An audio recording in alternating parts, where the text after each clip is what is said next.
Hello dear. Welcome to all at Nimbus learning platform. सभी जल्दी से आ जाइए, अपने स्टार्ट करेंगे।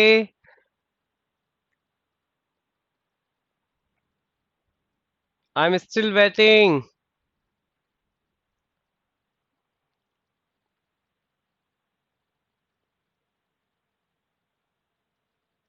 Good morning Sudhanshu.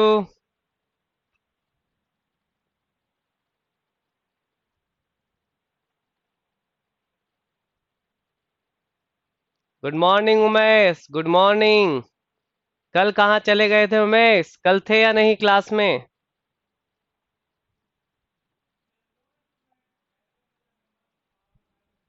आप सबका स्वागत है निम्बस लर्निंग प्लेटफॉर्म पे। गाइज, जल्दी जल्दी आ जाइए, मैं स्टार्ट करूंगा।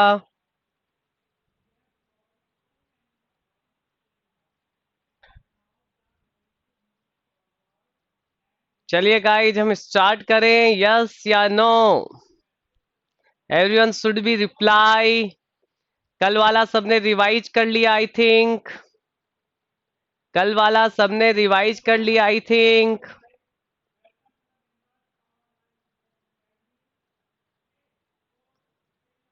ओके विकास। ओके विकास, विकास आप मेरी पहली वाली क्लासेस को, पहले पहले वाली क्लासेस के वीडियो को आप अच्छे से देख लीजिए। कुछ समझ में नहीं आता है तो आप मुझसे पूछ सकते हैं डायरेक्टली। ओके। तो विकास एक बार मेरे प्रीवियस वाली क्लासेस को अच्छे से समझ लेना, उसके बाद आप अभी कंटिन्यूसली अपन आगे चलेंगे। ओके गाइस, चलिए हम स्टार्ट कर रहे हैं। बहुत ही अच्छे। Okay okay okay Dimple, good morning Dimple. Very good, बहुत अच्छे। कल गाइज, कल वाला सबने अच्छे से रिवाइज कर लिया? कल वाला सबने अच्छे से रिवाइज कर लिया? एक बार मैं कल वाले को वापस थोड़ा सा रिपीट कर रहा हूं, जहां मैं लास्ट सेक्शन पे पहुंचा था। तो मेरा लास्ट सेक्शन क्या था गाइज? आई थिंक मैं आपको, मैंने एक बीम पे जिसका लेंथ कितना था एल, इस पे एक मूवमेंट लगाया था M.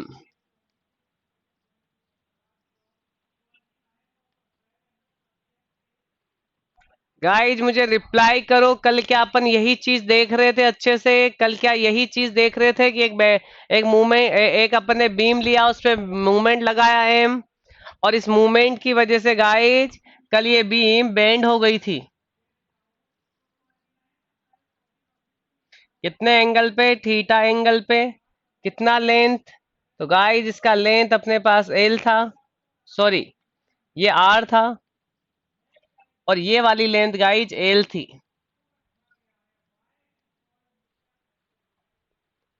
Good morning Ravi, good morning. चलिए मैं स्टार्ट कर रहा हूँ गाइज, बड़े ध्यान से सुनना। Good morning Sonali, good morning. Very good. तो गाइज बेंडिंग इक्वेशन क्या थी? बेंडिंग इक्वेशन क्या था?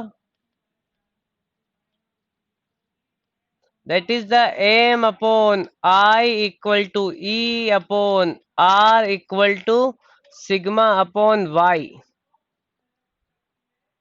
Okay very good. और गाइज एक एक और फॉर्म में अपन ने थीटा के फॉर्म में इसे और लिखा था, आई थिंक आपको पता होगा। क्या लिखा था? M upon I equal to E theta by L equal to sigma by I Y. Very good guys, theta is called the, theta को क्या बोला था कल अपन ने? Angle of bend.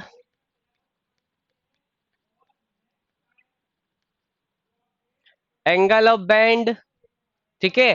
तो गाइस अपन ने कल निकाली थी, कल अपन पढ़ चुके थे strain energy due to the bending movement M.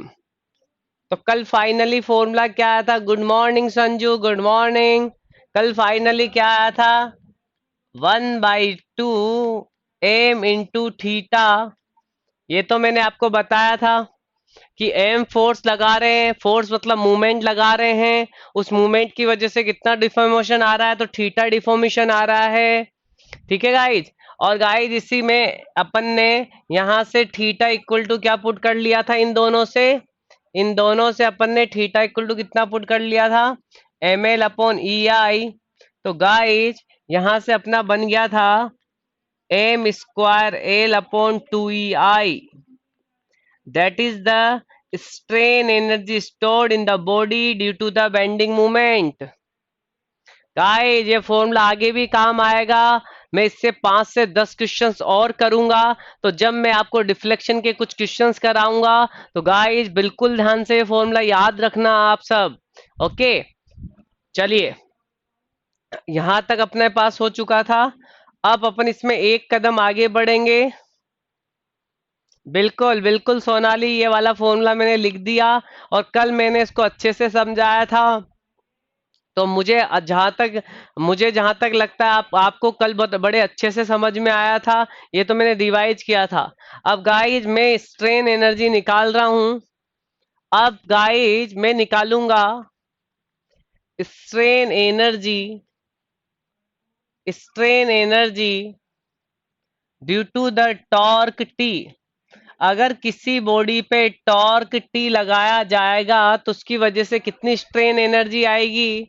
तो गाइज एक बात बताओ, जब मैं किसी बॉडी पे टॉर्क टी लगाता हूं तो गाइज बताइए टॉर्क लगाने पे डिफॉर्मेशन क्या होगा, क्या बोला जाएगा टॉर्क लगाने पे डिफॉर्मेशन को। आई am waiting. Very good, twisting, twisting. तो कितने एंगल थीटा, थीटा को क्या बोलते हैं, एंगल ऑफ ट्विस्ट बोला था। क्या बोलते हैं गाइस थीटा को, थीटा को बोलते हैं एंगल ऑफ ट्विस्ट।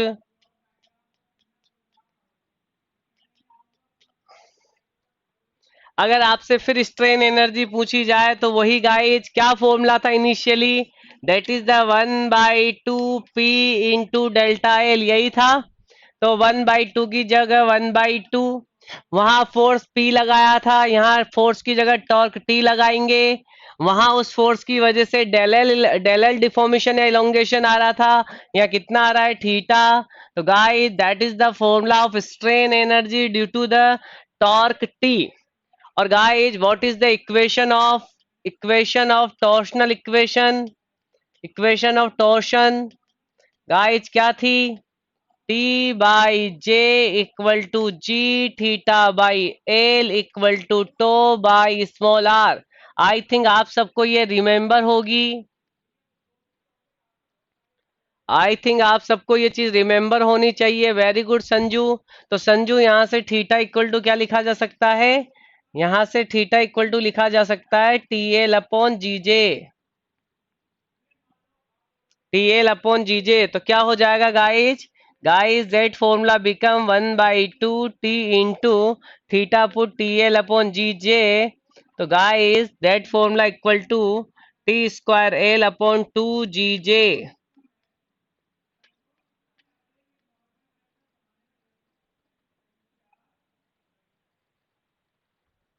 अगर ये फॉर्मूला सबको क्लियर हो तो यस कर दो। ये मिनिमम फॉर्मूले हैं जो याद होने चाहिए। मैंने कल वाली क्लास से आज वाली क्लास में काफी नंबर ऑफ फॉर्मूले बताए हैं। Very good. अब गाइज मेरी बात बड़े ध्यान से सुनना, मैं एक लाइन में बात करूंगा। वेरी गुड गाइज, फोर्स की वजह से कितना आया था, P²L/2AE, ये तो फोर्स की वजह से आया था। मूवमेंट की वजह से कितना आया, तो M²L/2EI, यही था। और गाइज स्ट्रेन एनर्जी टॉर्क की वजह से कितनी आई, T²L/2GJ, यही आया। गाइज ध्यान से सुनो, ये जिसकी लेंथ एल थी, आपने फोर्स P लगाया तो P की वजह से कितना आया, ये आया। यही सेम बॉडी है लेकिन अब मूवमेंट लगा दिया तो मूवमेंट की वजह से इतनी आई। और यही सेम बॉडी है और आपने टॉर्क लगा दिया तो टॉर्क की वजह से इतना आया। सारे फॉर्मूले गाइज एकदम सेम है, कोई डिफरेंस नहीं है। तो आप कभी रटना नहीं, समझ के इसको अच्छे से जाना जिससे आप नंबर ऑफ मैक्सिमम क्वेश्चन को सॉल्व कर सको। तो अब मेरी गाइज मेरी बात यहाँ सुनना मेरे डियर डियर दोस्तों दोस्तों यहाँ सुनो। यहाँ से 3 क्वेश्चन और आपके बन सकते हैं क्या? गाइज बताइए एई को क्या बोला था मैंने? गाइज एई को मैंने क्या बोला था? एई। Very good Dimple. हमने एई को बोला था, क्या बोला था? Axial rigidity. Axial rigidity. Guys बात ध्यान से सुनना। इस ईआई को बोलते हैं ईआई। ईआई को बोलते हैं flexural flexural rigidity.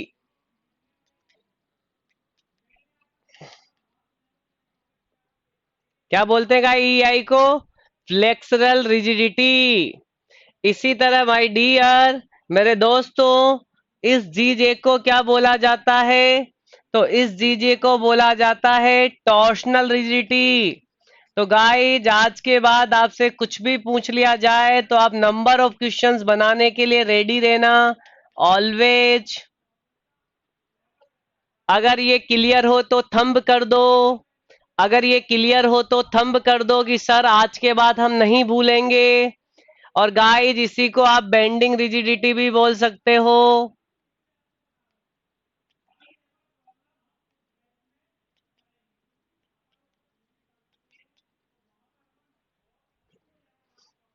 Everyone should be reply in properly. मुझे सबके रिप्लाई चाहिए, समझ में आया हो तो यस करो जिससे मुझे पता लगे कि मैं आगे और बताने वाला हूं।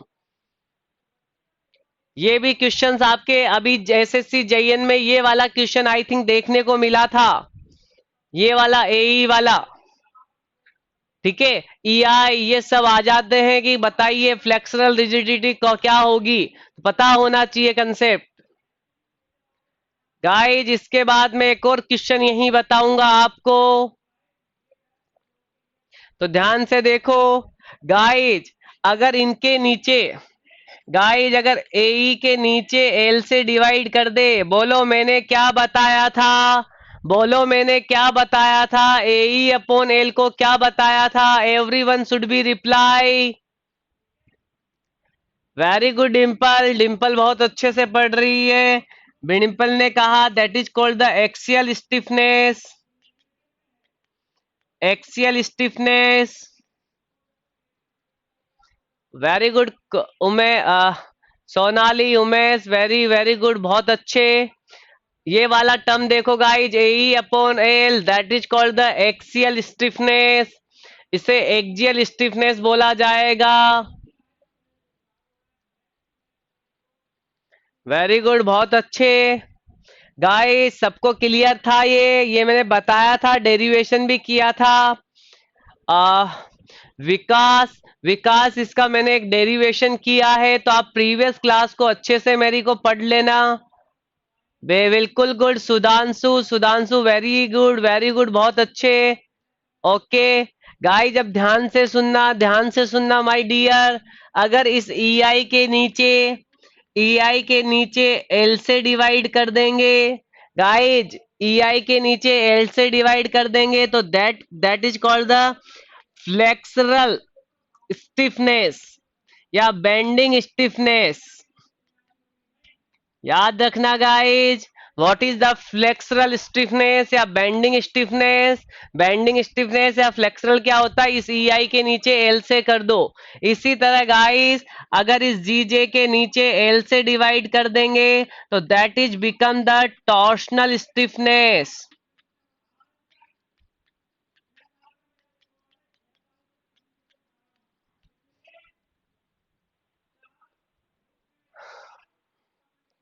गाइज फ्लेक्सरल, टॉर्शनल और axial, guys everything is same. अगर दिमाग लगाया जाए, अच्छे से पढ़ा जाए तो चीजें बड़े सिंपल सी हो जाती है। तो गाइज 3 क्वेश्चंस ये पूछे जाते हैं, 3 ये पूछे जाएंगे और 3 क्वेश्चंस ये पूछे जाएंगे। बाकी प्रीवियस अपन पढ़ चुके हैं, उनके बारे में अच्छे से पढ़ाई करोगे। Very good Sonali, very good, बहुत अच्छे। तो गाइस एवरीथिंग इज क्लियर ना? हर चीज यहाँ पे क्लियर हो गई। बिल्कुल उमेश, बिल्कुल संजू, डिम्पल, वेरी गुड। तो गाइज याद रखना, अब गाइज ये तो मेरे फॉर्मूले की बात हुई थी। अब थोड़ा सा एक बार मैं अपना बेस बेस बता देता हूं जो प्रीवियस क्लास में अपन ने देखा। अपन प्रीवियस क्लास में स्ट्रेन एनर्जी की बात कर रहे थे। तो गाइज अपन ने कहा था कि दो टाइप की स्ट्रेन एनर्जी होगी। One is called the resilience and another is called the toughness. फिर हमने सबसे पहले ये कहा कि सर आपने इनका क्लासिफिकेशन तो कर दिया, पर आपने ये बताया नहीं कि स्ट्रेन एनर्जी होती क्या है। तो मैंने क्या कहा था गाइज, स्ट्रेन एनर्जी होती क्या है कि जब किसी बॉडी पे फोर्स लगाया जाता है तो उस बॉडी में डिफॉर्मेशन आता है, और डिफॉर्मेशन आने की वजह से एक इंटरनल रजिस्टिंग फोर्स जनरेट होते हैं। वो in the form of strain energy क्या हो जाता है गाइज, स्टोर हो जाता है। मतलब एक तरीके से स्ट्रेन एनर्जी क्या है, it is the energy absorption capacity of the member when it is strained. जब उसे स्ट्रेन्ड किया जाएगा, उसे डिफॉर्म किया जाएगा, तो उसमें एक स्ट्रेन एनर्जी आ जाएगी। यही स्ट्रेन एनर्जी थी। बिल्कुल, वेरी वेरी गुड। फिर गाइज मैं रेजिलियंस की आपसे बात कर चुका था, पूरा एक ग्राफ बना चुका था। तो मैंने कहा कि अपन किस तरह से स्ट्रेन एनर्जी को निकाले। तो हमने कहा कि जितना भी work done internal resisting force करेगा वो स्ट्रेन एनर्जी के बराबर होगा। फिर हमने कहा कि इंटरनल रजिस्टिंग फोर्स को कैसे निकालें। तो हमने कहा कि जो एक्सटर्नल फोर्स होता है वो जितना वर्क डन करेगा वो इंटरनल रजिस्टिंग फोर्स के वर्क डन के बराबर होगा। तो गाइस इस तरह से अपन ने फॉर्मूले निकाले थे। वेरी गुड सोनाली, बहुत अच्छे। तो अब अपन थोड़ा सा आगे बात करेंगे। बिल्कुल Sanju, strain energy store to the elastic limit is the resilience. अब गाइस थोड़ा सा मैं ग्राफ पे जाऊंगा। मैं ग्राफ बना रहा हूं गाइस, मेरी बात ध्यान से सुनना। पहले तो आप मेरी बात ध्यान से सुनो। अगर गाइस अपन फोर्स वर्सेस डिस्प्लेसमेंट के बीच में ग्राफ बनाते हैं,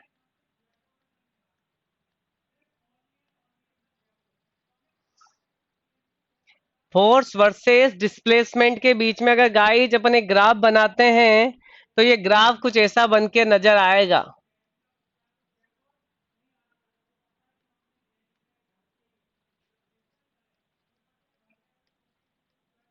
that is the force, that is the displacement.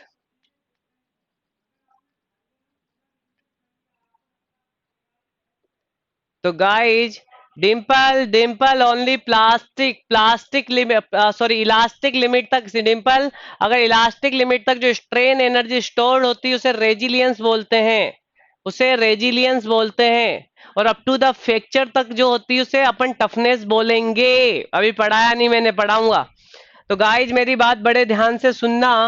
अगर फोर्स और डिस्प्लेसमेंट के बीच में ग्राफ बनाते हैं तो एक ग्राफ, एक लाइन आती है। तो गाइज मान लीजिए अपन ने एक फोर्स पी लगाया, और इसकी वजह से डिस्प्लेस जो हुआ that is the delta L. तो गाइज अब ध्यान से मेरी बात सुनना। एरिया अंडर द कर्व, इस कर्व के,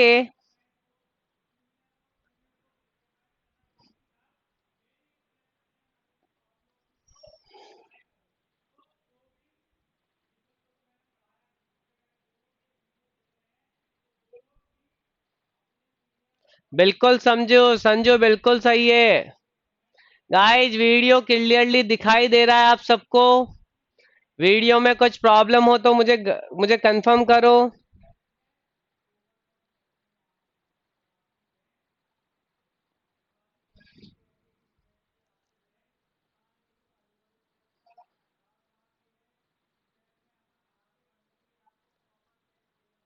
गाइस सबको क्लियर दिखाई दे रहा है या रुक गई थोड़ा बहुत? चलिए मैं स्टार्ट कर रहा हूं। तो गाइस वापस स्टार्ट कर रहा हूं। डिम्पल डिम्पल, जितने भी फॉर्मूले अपन ने किए थे वो प्रोपोर्शनल लिमिट तक के बराबर के लिए थे। लेकिन यहाँ पे अपन ये मानते हैं कि प्रोपोर्शनल लिमिट इलास्टिक लिमिट के बराबर है। तो गाइज रेजिलियंस को इलास्टिक लिमिट और प्रोपोर्शनल लिमिट दोनों के लिए बराबर मानी गई है, क्योंकि ज्यादा फर्क नहीं आएगा।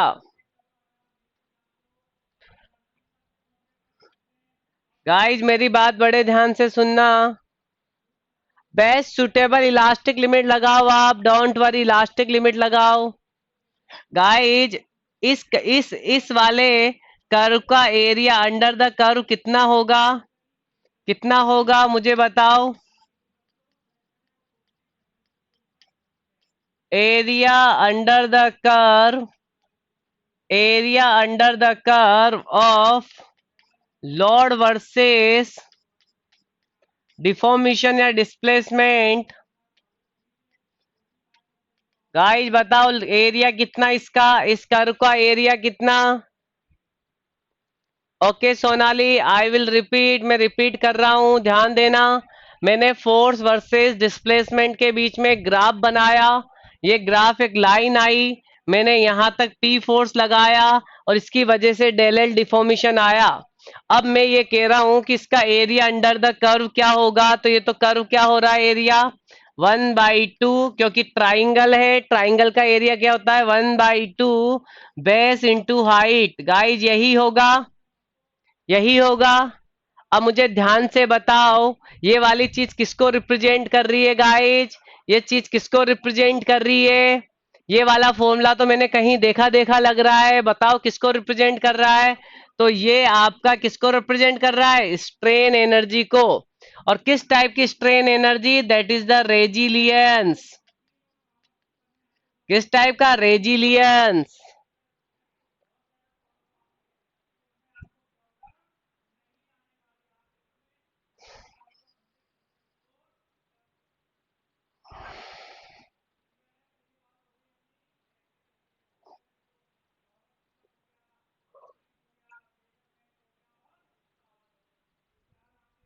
गाइस वीडियो सही चल रहा है या रुक गया है, थोड़ा सा देखो। वेरी गुड, बहुत अच्छे।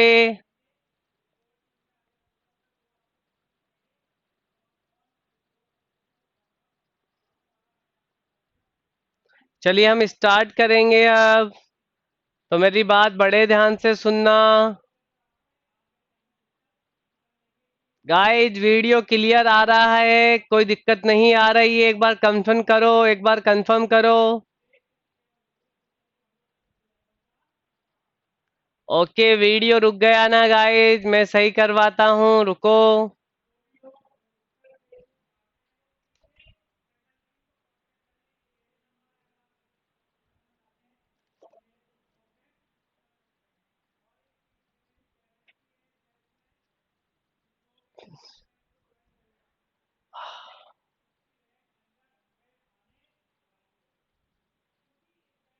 ओके मैं एक बार वीडियो सही करा देता हूँ गाइस।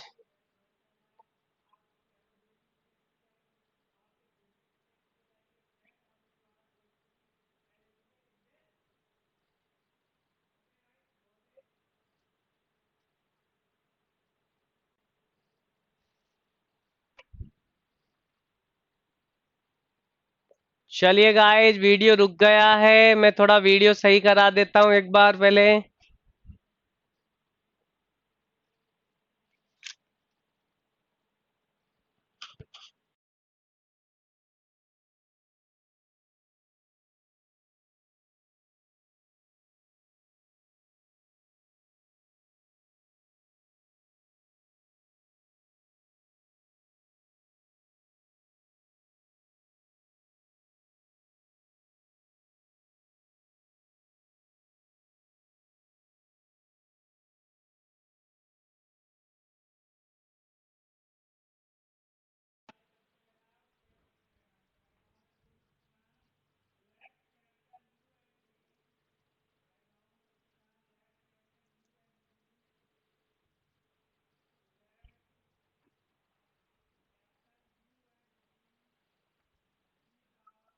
गाइस जब आई थिंक वीडियो अच्छे से नजर आ रहा होगा, अब रुक नहीं रहा होगा। सही कर दिया, ओके चलिए very good very good. Ravi, hi Ravi, late कैसे ज्वाइन कर रहे हो? एट ए टाइम आया करो। गाइज क्लियर हुआ? क्लियर हुआ कि जो एरिया होगा, पर गाइज बड़े ध्यान से सुनना, बड़े ध्यान से सुनना। किसके बीच का एरिया ये फोर्स वर्सेस डिस्प्लेसमेंट का एरिया है। तो फोर्स वर्सेस डिस्प्लेसमेंट का एरिया किसको रिप्रेजेंट करता है गाइज, किसको रिप्रेजेंट करता है, रेजिलियंस को रिप्रेजेंट करता है। ये बात थोड़ा क्लियर रखना, यहाँ स्ट्रेस वर्सेस स्ट्रेन नहीं है, यहाँ स्ट्रेस वर्सेस स्ट्रेन नहीं है, ये किसका एरिया है, फोर्स वर्सेस डिस्प्लेसमेंट का। तो गाइस देखो कल मैंने आपको टेंशन टेस्ट करवाया था, टेंशन टेस्ट करवाया था, तो मेरी बात बड़े ध्यान से सुनना।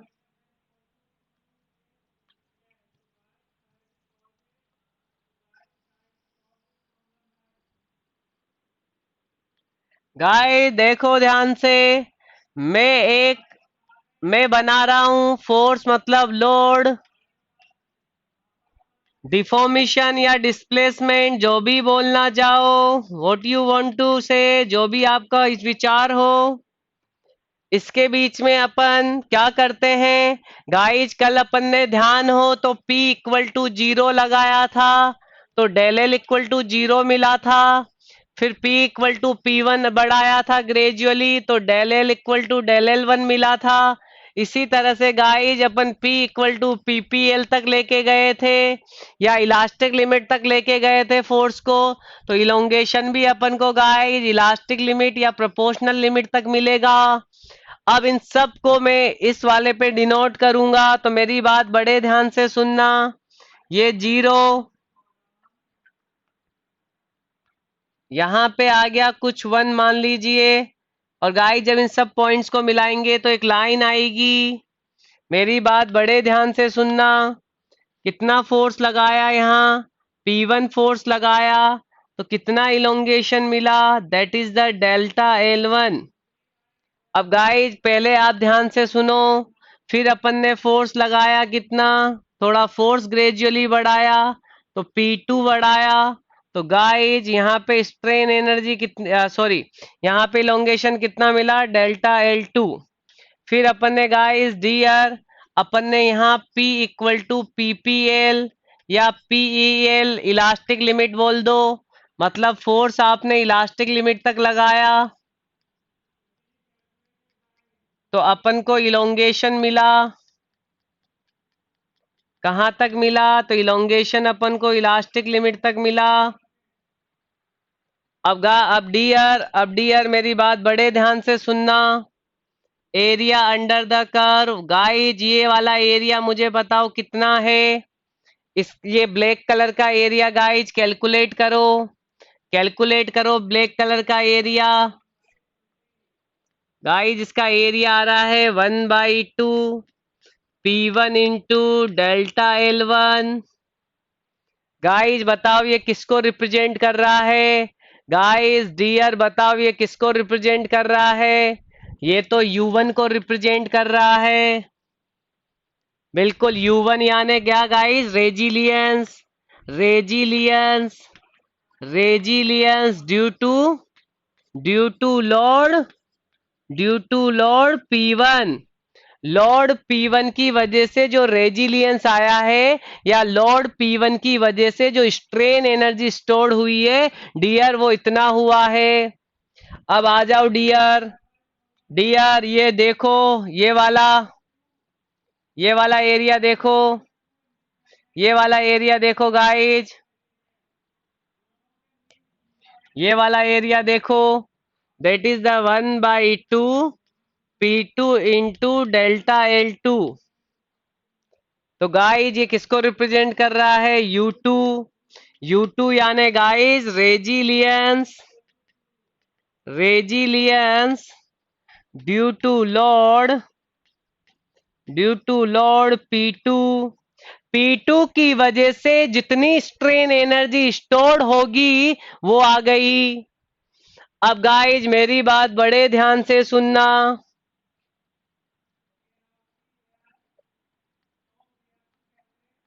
ये ग्रीन कलर वाला एरिया देखो गाइज, ग्रीन कलर वाला एरिया देखो guys, that is the 1/2 PEL into delta LEL। Guys guys एक बात देखो ध्यान से, गाइज एक बात ध्यान से देखो, क्या ये मैक्सिमम एरिया है गाइज? क्या ये मैक्सिमम एरिया है up to the elastic limit? Guys क्या ये मैक्सिमम एरिया है? Very good, that is the maximum area. Maximum area under the, maximum area under the, कौन सा, कौन किसके, कौन से ग्राफ के बीच में मैक्सिमम एरिया गाइज? गाइज कौन से ग्राफ के बीच में maximum area? Guys maximum area कौन से ग्राफ के बीच में? Load versus deformation, load versus deformation. Guys इसे बोला जाता है मैक्सिमम रेजिलियंस। गाइज इसे बोला जाता है मैक्सिमम रेजिलियंस। ध्यान से देखो, that is the maximum resilience, ये सबसे ज्यादा रेजिलियंस है। और गाइज इसी मैक्सिमम रेजिलियंस को क्या बोला जाता है? That is called the proof resilience. तो guys what is the proof resilience? PR. Guys what is the PR? Very good guys, what is the PR? Proof resilience क्या है? मैक्सिमम रेजिलियंस, मैक्सिमम रेजिलियंस, या ऐसे बोलो maximum strain energy stored within the elastic limit. Elastic limit में जो सबसे ज्यादा energy stored होगी, such such energy is called the, such energy is called the proof resilience. और किस टाइप का रेजिलियंस? ये सारे रेजिलियंस है, U1 U2 और दिस ऑल्सो रेजिलियंस, ये सब रेजिलियंस है। लेकिन इनमें जो सबसे ज्यादा रेजिलियंस होगा उसका एक नया नाम देते हैं, that is called the proof resilience. और गाइज बिल्कुल याद करना कि प्रूफ रेजिलियंस किसके बीच का एरिया है? तो ये लोड वर्सेस डिफॉर्मेशन के बीच का मैक्सिमम एरिया है।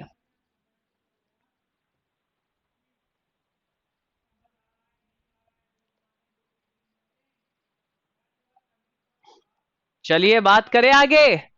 तो गाइज आगे बात करो। गाइज इसी फॉर्मूले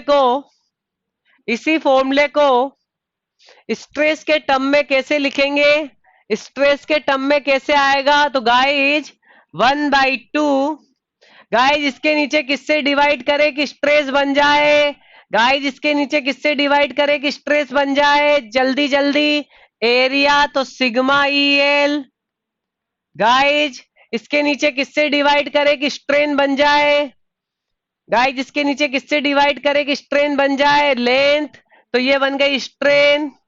और गाइज जब आपने डिवाइड किया है तो मल्टीप्लाई भी करोगे, तो क्या फॉर्मूला बन गया गाइज? 1/2,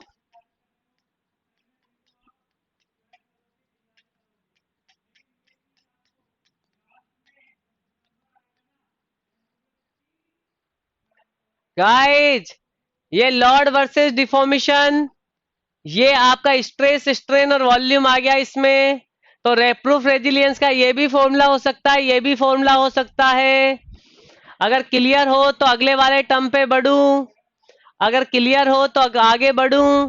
तो याद रखना रेजिलियंस क्या है? तो रेजिलियंस एक स्ट्रेन एनर्जी है जो with in the elastic limit होगी। इलास्टिक लिमिट के अंदर जितना स्ट्रेन एनर्जी स्टोर्ड होता है वो रेजिलियंस कहलाता है।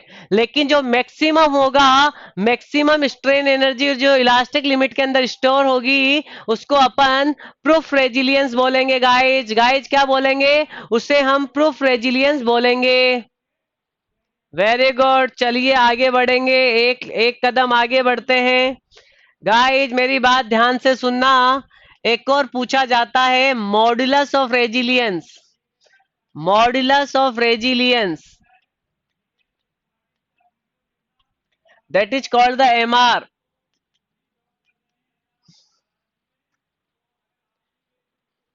गाइज मॉड्यूलस ऑफ रेजिलियंस को MR बोला जाता है। MR होता क्या है?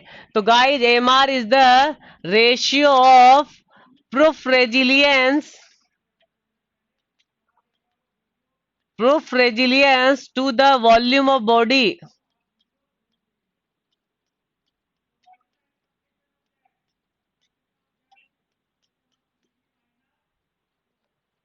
गाइज मेरी बात सुनना, प्रूफ रेजिलियंस पर यूनिट वॉल्यूम या resilience upon volume of the body is called the MR, MR यानी modulus of resilience.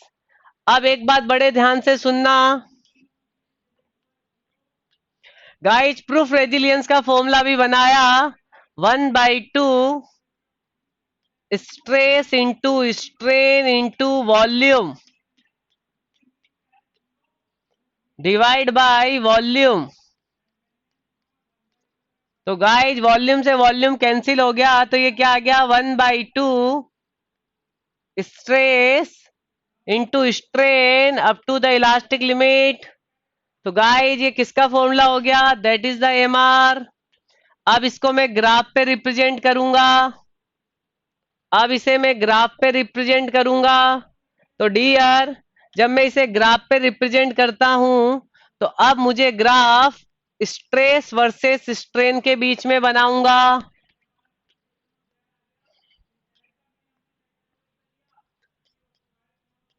Stress sigma और स्ट्रेन,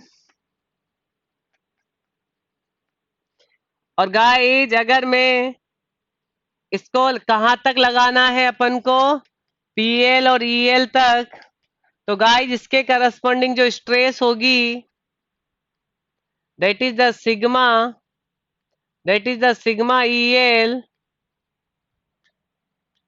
और गाइज इसके करस्पॉन्डिंग जो स्ट्रेन होगी that is a strain up to the elastic limit.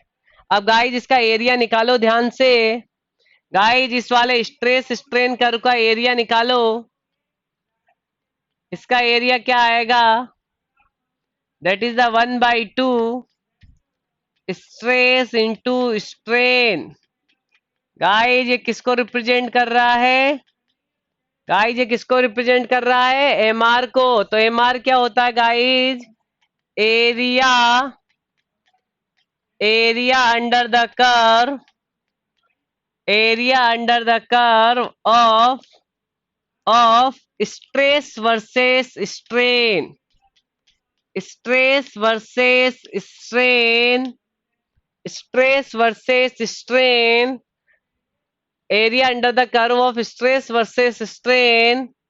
Maximum और लिख लो गाइज यहाँ, maximum area, maximum area under the stress versus strain up to the, up to the elastic limit या proportional limit.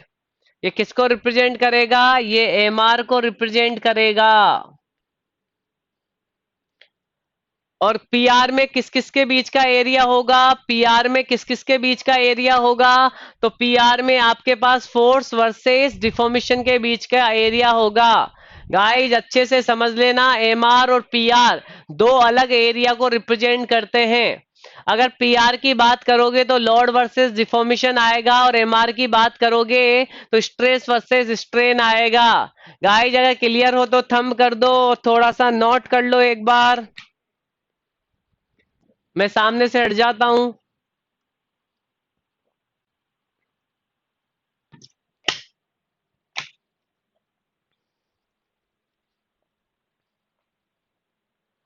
Very good Vikram, विकास।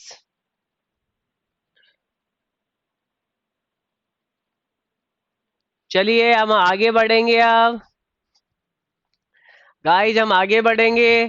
तो guys बड़े ध्यान से देखना, इसको आप जब भी याद करो तो याद करना कि स्ट्रेस वर्सेस स्ट्रेन। और गाइज प्रीवियस वाले में जाएं तो प्रीवियस वाले में गाइज लोड वर्सेस डिफॉर्मेशन की पॉइंट्स याद रखना गाइज, गलत मत कर देना। चलिए हम आगे बढ़ेंगे अब। गाइज नेक्स्ट टर्म है टफनेस, गाइज अगला टर्म है टफनेस। गाइज टफनेस होता क्या है, तो मेरी बात बड़े ध्यान से सुनना टफनेस के बारे में।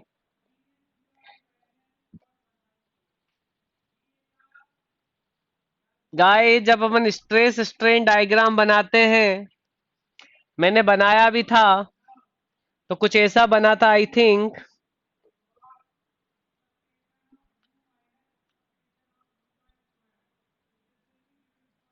गाइस दैट इज द कौन सा point, that is the fracture.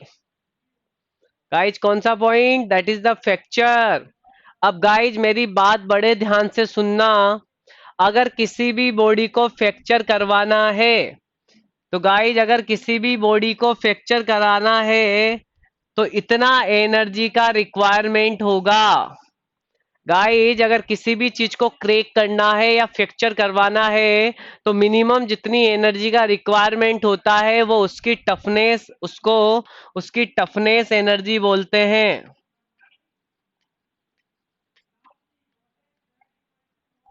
वो उसकी टफनेस एनर्जी होती है। तो गाइज क्या हो गया इसका डेफिनेशन टफनेस का, it is the energy absorption capacity up to the up to the fracture point. बिल्कुल विकास, मैं वापस रिपीट कर रहा हूं, मेरी बात ध्यान से सुनना। टफनेस क्या होता है, it is the strain energy stored up to the fracture point. Fracture point तक जितनी स्ट्रेन एनर्जी स्टोर्ड हो जाएगी, such such such strain energy is called the toughness. अब मेरी बात बड़े ध्यान से सुनना। गाइस टफनेस बहुत इंपॉर्टेंट हो जाता है अगर अपन को कोई सा भी एग्जाम निकालना है। मान लीजिए आप एसएससी जेई की प्रिपरेशन कर रहे हो, एसएससी जेई मान लीजिए आप सिविल से हो, आई थिंक आप सब सिविल से हो। अगर मान लीजिए आप सिविल से हो या फिर मैकेनिकल से हो, तो आपको सिविल में पता है कि सिविल की प्री की कट ऑफ कितनी है, 135। और अगर आप मैकेनिकल से तो गाइस इस बार कितनी गई थी, 152। इतना ही कट ऑफ गया था गाइज। अब मेरी बात बड़े बड़े ध्यान से सुनना कि एसएससी जेई का टफनेस कितना है। आप कब उसे क्रैक कर पाओगे, आप उसे तब क्रैक कर पाओगे जब आप इतने नंबर लाके आओगे सिविल में और इतने नंबर लेके आओगे मैकेनिकल में। तो गाइज ये इसकी टफनेस हो गई है, ये एसएससी जेई का टफनेस है।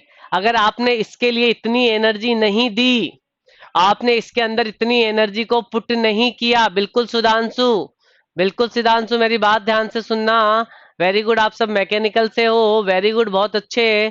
ठीक है गाइस ध्यान से सुनना, अगर अपन ने इतना स्ट्रेन एनर्जी इसमें नहीं दिया, अब इतना नहीं देंगे तो ये एग्जाम क्रैक नहीं होगा, टूटेगा नहीं, प्री नहीं निकलेगा। तो गाइज आपको ये समझना पड़ेगा कि मुझे इतने इतने नंबर के लिए कितनी एनर्जी लगानी पड़ेगी, और जो एनर्जी लगानी पड़ेगी वो इस एग्जाम की टफनेस हो जाएगी। Very very good Dimple, very good Sudhanshu, सब मैकेनिकल, वेरी गुड, बहुत अच्छे। आप सब मैकेनिकल से हो, बहुत अच्छे। तो ध्यान से फिर पढ़िए, और ज्यादा मैकेनिकल को तो और ज्यादा कट ऑफ की जरूरत पड़ेगी, क्योंकि मैकेनिकल को तो कट ऑफ ही हाई जाती है। तो गाइज मेरी बात ध्यान से सुनना।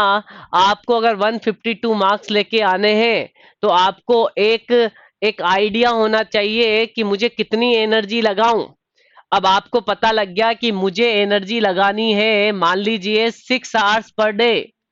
अगर आपने 6 आवर्स पर डे नहीं लगाया तो मे बी चांस है कि ये वाला एग्जाम जो एसएससी जेई का एग्जाम है जो सामने देख रहे हैं, इसका कट ऑफ अपन से क्लियर नहीं होगा और अपन इसको क्रैक नहीं कर पाएंगे। गाइस क्रैक करने के लिए जितनी एनर्जी चाहिए वही उसकी टफनेस एनर्जी होती है। अब मेरी बात और ध्यान से सुनना। आपको एक प्लान बनाना पड़ेगा कि मैं एनर्जी को कैसे डिस्ट्रीब्यूट करूं। एक एनर्जी तो ऐसे नीचे से जाएगी, एक इधर से जाएगी और यहां से क्रैक करेगी, एक नीचे जाके क्रैक करेगी। तो गाइज मेरी बात बड़े ध्यान से सुनना कि आपको ये होना चाहिए कि 6 आवर्स में से मुझे कितना टेक्निकल पे फोकस करना है और कितना नॉन टेक्निकल पे फोकस करना है। अगर आपने प्रॉपरली हर चीज पे फोकस किया, हर चीज पे एनर्जी को डिस्ट्रीब्यूटेड कर दिया, जैसे गाइस नॉन टेक्निकल में सबसे सिंपल वाला पोर्शन कौन सा होता है, गाइस नॉन टेक्निकल में सबसे ज्यादा सिंपल वाला पोर्शन कौन सा होता है, एसएससी जेई के लिए या फिर राजस्थान जेई के लिए, किसी के भी लिए। अभी जेई की बात, एसएससी जेई कर लेते हैं। रीजनिंग गाइस सबसे सिंपल कौन सा होता है? रीजनिंग। आप रीजनिंग में गाइस 50 में से आउट ऑफ 45 आराम से लेके आ सकते हो। 45 आराम से आउट ऑफ 50 लेके आ सकते हो। आराम से का मतलब होता है अच्छे से थोड़ा सा पढ़ लिया जाए, उसी में काम हो जाएगा। तो आप क्या करो, ज्यादातर रीजनिंग पे फोकस करो कि भैया रीजनिंग में तो मुझे 45 से लेके 50 के बीच में मार्क्स लेके आने हैं। उसके बाद आप टेक्निकल, आप जब जीके जीएस में जाओ तो वो पोर्शन देखो, उस वो वाला पोर्शन देखो जो सबसे ज्यादा आता है। तो अपन उसी पोर्शन में से थोड़ा थोड़ा अच्छे से पढ़ लेंगे तो हो सकता है अपने पास अच्छे से नंबर कलेक्ट हो जाए। और फिर टेक्निकल में आप देखो कि अगर आप मैकेनिकल से हो तो सॉम प्लस एफएम अराउंड 50 मार्क्स का, तो ये दो ही सब्जेक्ट आते हैं, सॉम प्लस एफएम। उसके बाद बात कर ले प्रोडक्शन। गाइस प्रोडक्शन करीबन 15 मार्क्स का आता है। और गाइस थर्मल, अगर थर्मल की बात कर लेंगे तो थर्मल ही चला जाएगा करीबन 20 मार्क्स का। तो गाइस आप अगर अच्छे से स्टडी करो तो दैट दो सब्जेक्ट मिला के आपके 70 मार्क्स के आ सकते हैं। ये तीन सब्जेक्ट पढ़ने हैं, 70 मार्क्स आप आराम से अचीव कर सकते हो। 70 में से मैक्सिमम नंबर आप लेके आ सकते हो। उसके बाद आप प्रोडक्शन पे चले जाओ, मतलब टोटल मिला के चार सब्जेक्ट आपके मैक्सिमम कवर कर लेगा। मैक्सिमम कवर चार सब्जेक्ट कर लेगा। इसी तरह से गाइस सिविल का भी एक परफॉर्मेंस बनाओ। सिविल में ये देखो कि प्री में सबसे ज्यादा कौन आता है? सॉम एफएम तो सब में कॉमन आता है, वहां 35 मार्क्स का सॉम एफएम आ जाएगा। उसके बाद आप देखो गाइस कि इस बार आरसीसी आएगी, बीएमसी आएगी, या फिर और सब्जेक्ट स्टिल आएगा।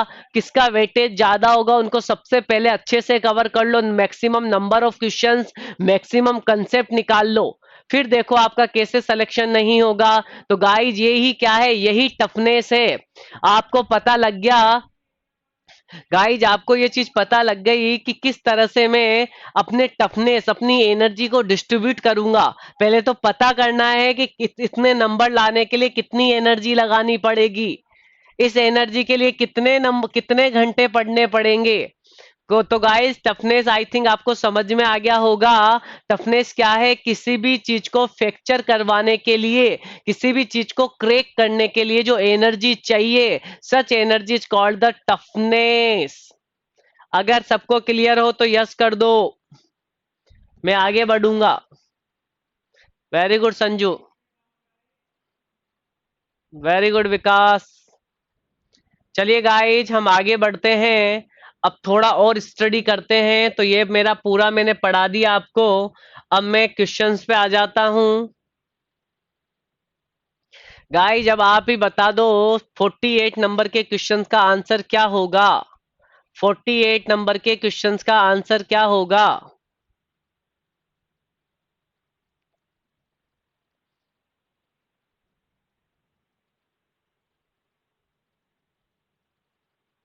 Okay Dimple, I will explain modular ratio guys और स्ट्रेस रिलेक्शन, ये समझाऊंगा। डिम्पल इन टर्म को आने दो, जैसे जैसे ये टर्म आएगी मैं आपको अच्छे से एक्सप्लेन कर दूंगा, मुझे पता है कहाँ आएगी। तो आप उसका टेंशन मत लो। ऑप्शन नंबर कौन सा जा रहा है गाइज? डी, मॉडुलस, एमआर बोलते हैं ना, proof divide by unit volume. Guys सारे टर्म समझ लेना। रेजिलियंस समझ लिया, रेजिलियंस अपन को पता है कि strain energy within the elastic limit, maximum strain energy within the elastic limit या मैक्सिमम रेजिलियंस। टफनेस क्या है? Strain energy up to the fracture point. और ये अपन ने पढ़ ही लिया गाइस, तो सारे टर्म्स अपन को क्लियर है। वेरी गुड, सबके आंसर सही है, सबके आंसर सही है, बहुत अच्छे बहुत अच्छे। चलिए हम आगे बढ़ेंगे। गाइस इस पे भी थोड़ा मैं बात करूंगा।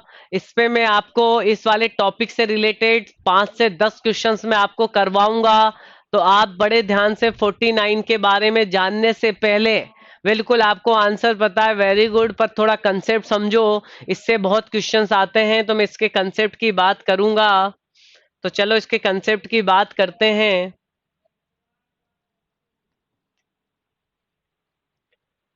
गाइज मेरी बात सुनना। अपने पास एक टेपर बार है guys, that is the taper bar. इसका डाया, टेपर मतलब जिसका डाया ग्रेजुअली इंक्रीज हो रहा है D1 से लेके D2। अब गाइज आपने इस पे एक फोर्स लगाया हुआ है P। इसकी लेंथ कितनी है guys, that is the length L। और material guys that is the E। तो गाइज डेल्टा L मतलब elongation of the taper bar, taper यानी गाइज टीबी, टीबी यानी टेपर बार। सभी ने जैसे आंसर बताया है मुझे, आंसर मुझे संजू ने बताया है कि सर ये 4PL/पाई D1 D2 E। Guys I think सबको ये वाला फॉर्मूला पता होगा। यस वेरी गुड, 4PL/पाई D1 D2 E। मेरी बात बड़े ध्यान से सुनना गाइज। एक क्वेश्चन क्या आता है कि आपके पास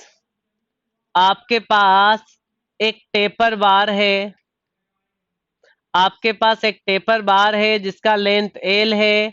guys taper, sorry sorry guys, आप टेपर नहीं, प्रिज्मेटिक। गाइस प्रिज्मेटिक का मतलब क्या होता है, गाइस प्रिज्मेटिक का मतलब क्या होता है, प्रिज्मेटिक बार का मतलब क्या होता है।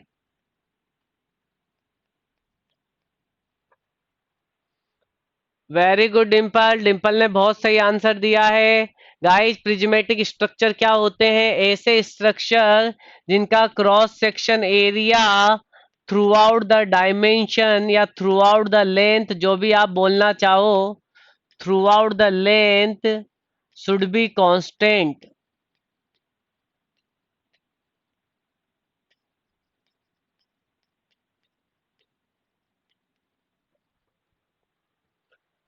गाइस प्रिज्मेटिक का मतलब जिनका cross section area through out the length constant होगा।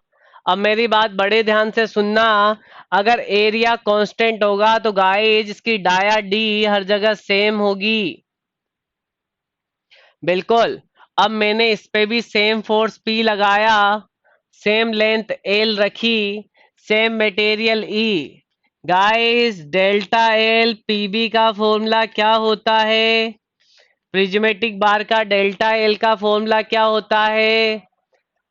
Everyone should be answer, very good Sanju. Sir Sanju ने कहा PL/AE, PL/AE। गाइज जिसकी डाया डी होगा उसका एरिया कितना होगा, एरिया कितना होगा, पाई/4 D², पाई/4 D²। राइट है ना गाइज, जिसका एरिया यही होगा, इसको यहां पुट कर दो, PL/पाई/4 D²E। गाइज 4 ऊपर चला जाएगा तो क्या बन गया, 4PL/पाई D²E। गाइस देखो ये 4 ऊपर चला गया, 4 ऊपर चला गया, 4PL/पाई D²E। गाइस इस फॉर्मूले और इस फॉर्मूले में क्या डिफरेंस है, कुछ भी डिफरेंस नहीं है। गाइस यहाँ भी 4PL, यहाँ भी 4PL, यहाँ भी पाई ई, यहाँ भी पाई ई। गाइस इस D² को क्या मैं ऐसे लिख सकता हूँ, इस D² को गाइस मैं D×D लिख सकता हूँ का, 2 बार D लिख दूं। गाइज यहाँ मैं D² को D×D लिख सकता हूँ। तो गाइज बस यहाँ क्या है, D×D की जगह D1 D2 कर दिया। क्या कर दिया, D1 D2 कर दिया। तो गाइज आपको याद करने में भी बड़ी आसानी होगी। प्रिज्मेटिक बार का याद कर लो, जहां D² है उसको D1 D2 कर दो, दो में अलग अलग कर दो, D की जगह D1 D2 कर दो।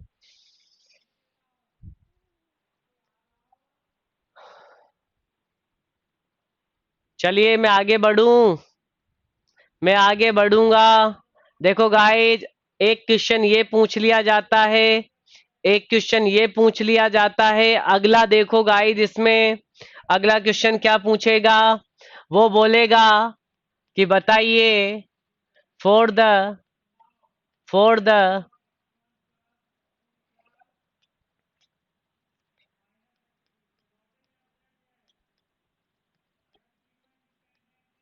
for the same elongation of a taper bar and prismatic bar.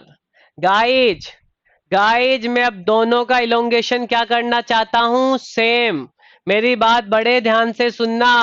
मैं चाहता हूं कि डेल्टा एल टी बी किसके बराबर हो जाए, डेल्टा एल पी बी के बराबर हो जाए। तो ये कब पॉसिबल है, थोड़ी बात बड़े ध्यान से सुनना। ये कब पॉसिबल है, तो अपन ये करना चाहते हैं कि डेल्टा एल पी बी की वैल्यू बराबर हो जाए डेल्टा एल टी बी के। तो गाइज वैल्यू रखो, that is the 4 PL upon pi D square E बराबर 4 PL upon pi D1 D2 E। तो गाइज 4 PL से 4 PL चला गया, 4 PL से 4 PL चला गया, पाई ई से पाई ई चला गया। तो गाइस डी स्क्वायर बराबर क्या बचा, D1 D2। तो गाइस डी कितना बचा, root of D1 D2।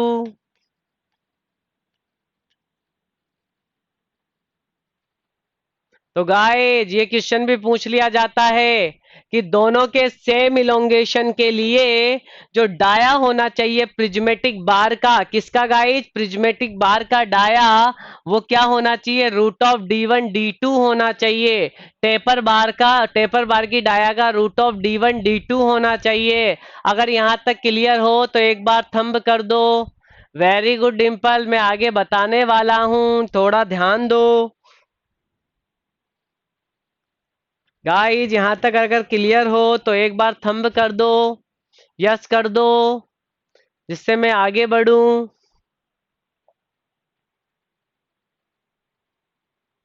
Everyone should be reply. Very good, बहुत अच्छे Vikas. Everyone should be reply. मुझे सभी के रिप्लाई चाहिए, जिससे मुझे पता लगे कि आप सबको अच्छे से समझ आ रहा है। गाइज ये भी अपने आप में क्वेश्चन है।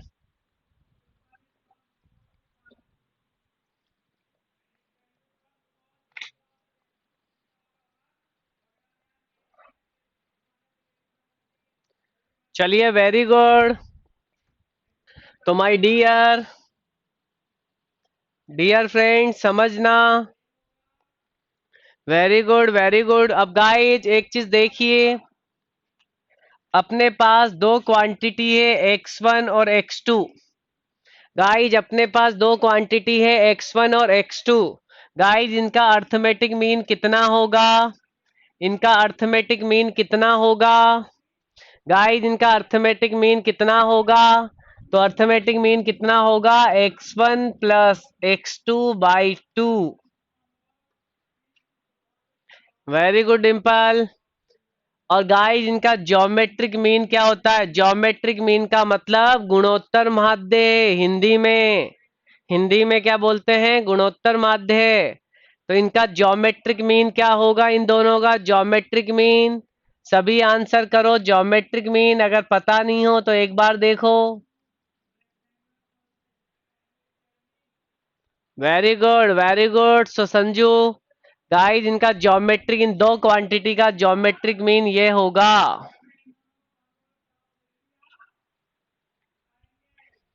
अब मेरी बात बड़े ध्यान से सुनना, मेरी बात बड़े ध्यान से सुनना गाइज। यहाँ देखो गाइज ये क्या है, गाइज ये क्या है, ये तो जीएम है।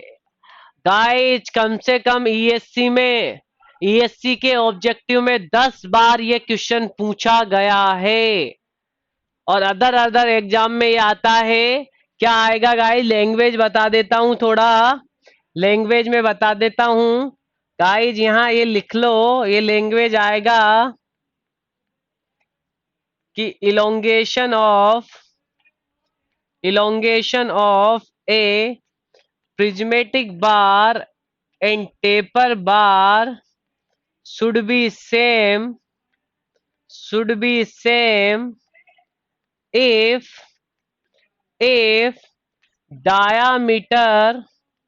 डायामीटर ऑफ प्रिज्मेटिक बार, मेरी बात बड़े ध्यान से सुनना, क्या आएगा, elongation of a prismatic bar in taper bar should be same if the diameter of prismatic bar is geometric mean. कौन सा mean guys? Of the geometric mean of the dias of taper bar की dia का कौन सा mean होना चाहिए guys? That is the geometric mean होना चाहिए। अगर क्लियर हो तो एक बार थंब कर दो कि सर आज के बाद हम इसे गलत नहीं करेंगे। ऐसे क्वेश्चंस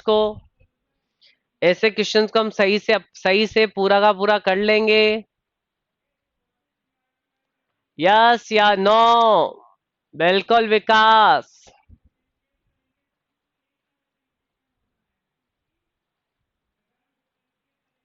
ये वेरी गुड वेरी गुड। बिल्कुल मीना साहब, बिल्कुल मीना साहब, आपने भी सही है। चलिए गाइस, तो ये वाला क्वेश्चन काफी पूछा जाता है, तो अपन को आना चाहिए। अब मैं आपको इसमें एक और क्वेश्चन एक्सप्लेन करूंगा, अच्छे से समझाने की पूरी कोशिश करूंगा कि एक और क्वेश्चन इससे क्या पूछा जाता है।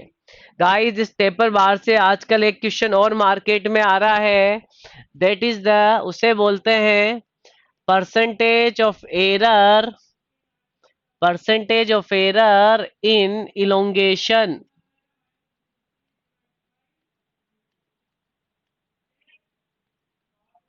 Percentage of error in elongation. Guys, आजकल ये क्वेश्चन भी काफी पूछा जाता है, तो कैसे पूछा जाता है तो मैं समझाने की कोशिश करूंगा।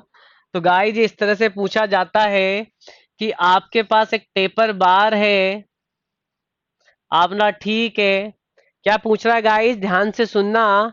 वो आपसे कहता है एक टेपर बार है जिसकी डाया D-A से D+A वेरी कर रही है। गाइस, डाया कहां से कहां दे रखा है उसने? D-A से D+A, larger D+A, smaller D-A। उसने कहा आपसे कि आप ऐसा करो, इस पे एक फोर्स P लगाओ, लेंथ आपको L रखो और ई तो ई रखो। ठीक है गाइज, ये उसने कहा आपसे कि एक टेपर बार है जिसकी डाया डी माइनस ए से D+A वेरी कर रही है, जिसपे फोर्स P लगा रखा है, लेंथ L है, मटेरियल E है। अब गाइज, उसने क्या कहा, उसने कहा कि आप ऐसा करो कि इस वाली बार से एक प्रिज्मेटिक बार बनाओ। तो आपने बोला ठीक है, हम प्रिज्मेटिक बार तो बनाएंगे, पर डाया कितना लें? तो उसने कहा गाइज कि आप इससे एक प्रिज्मेटिक बार बनाओ, दैट इज द टेपर बार। आप इससे प्रिज्मेटिक बार बनाओ जिसकी डाया, इसकी जो डाया होगी डी, वो मीन होनी चाहिए। क्या होनी चाहिए गाइज? उन्होंने क्या कहा कि इसकी जो डाया डी हो, वो मीन होनी चाहिए इनकी डाया की। तो गाइज, इनकी डाया का मीन क्या होगा? दैट इज द D+A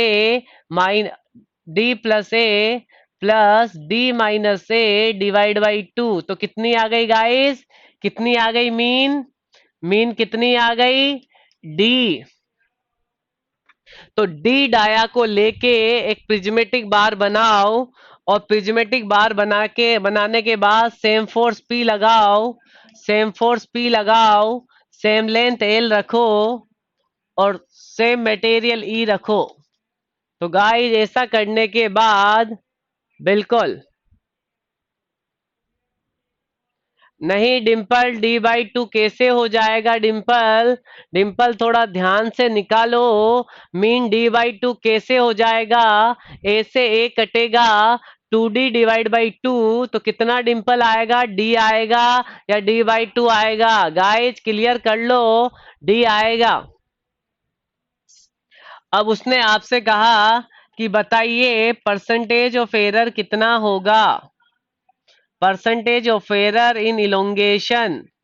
तो गाइस, सबसे पहले तो एरर की बात करना पड़ेगा कि ये एरर होता क्या है।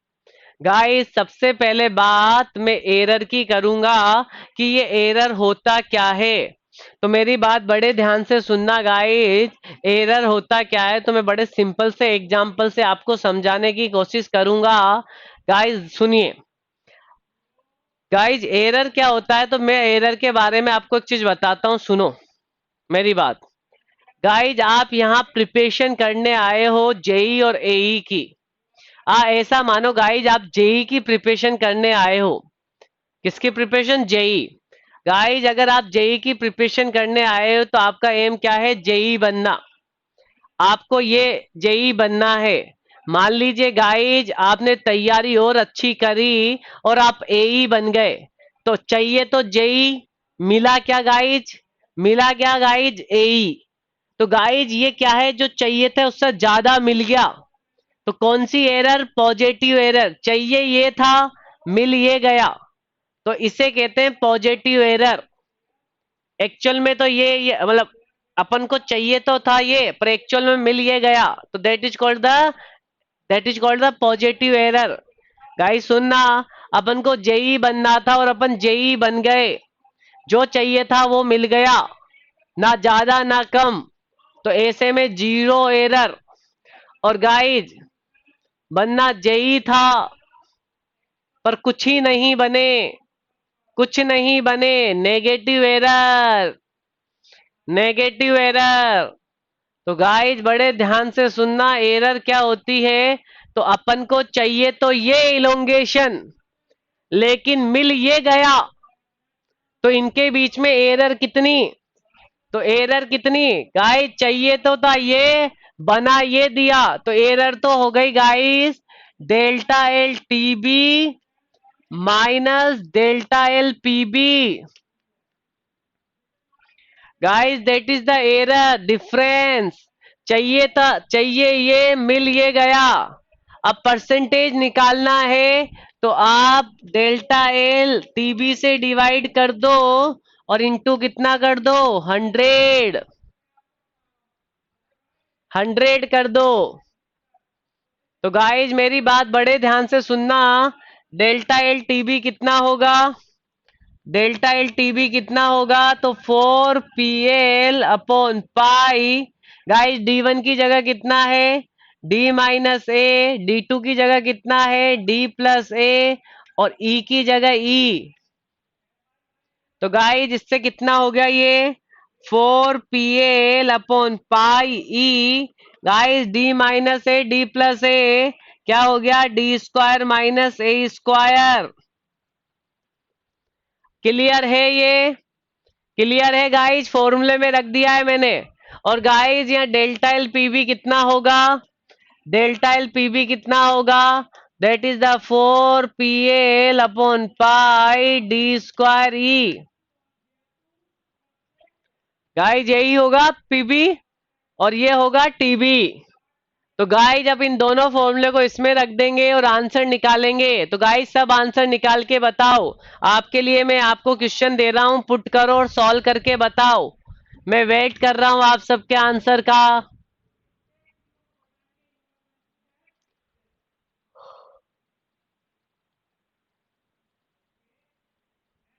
Very good Dimple.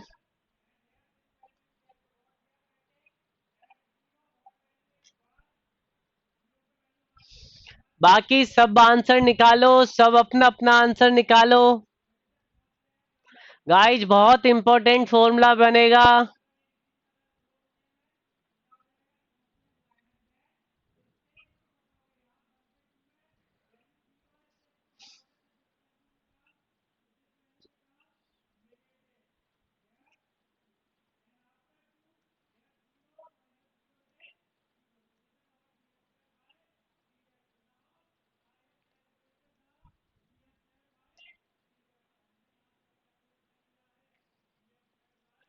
सभी सभी इसको सॉल्व करके आंसर निकालो।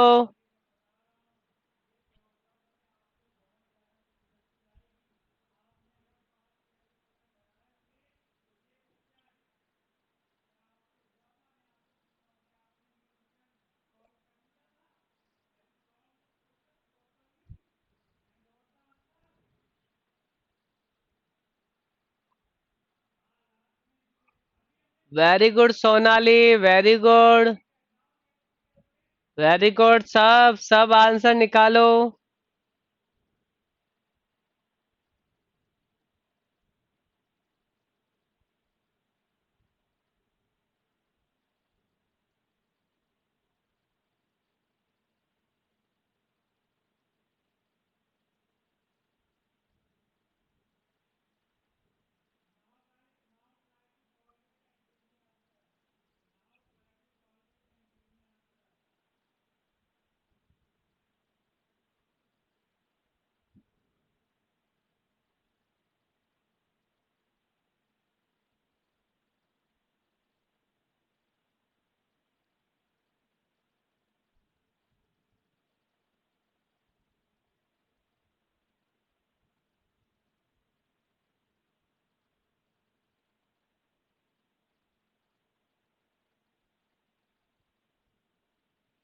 Very good. सभी करो गाइस, सभी करो। रखिए, सारी चीजें रखिए।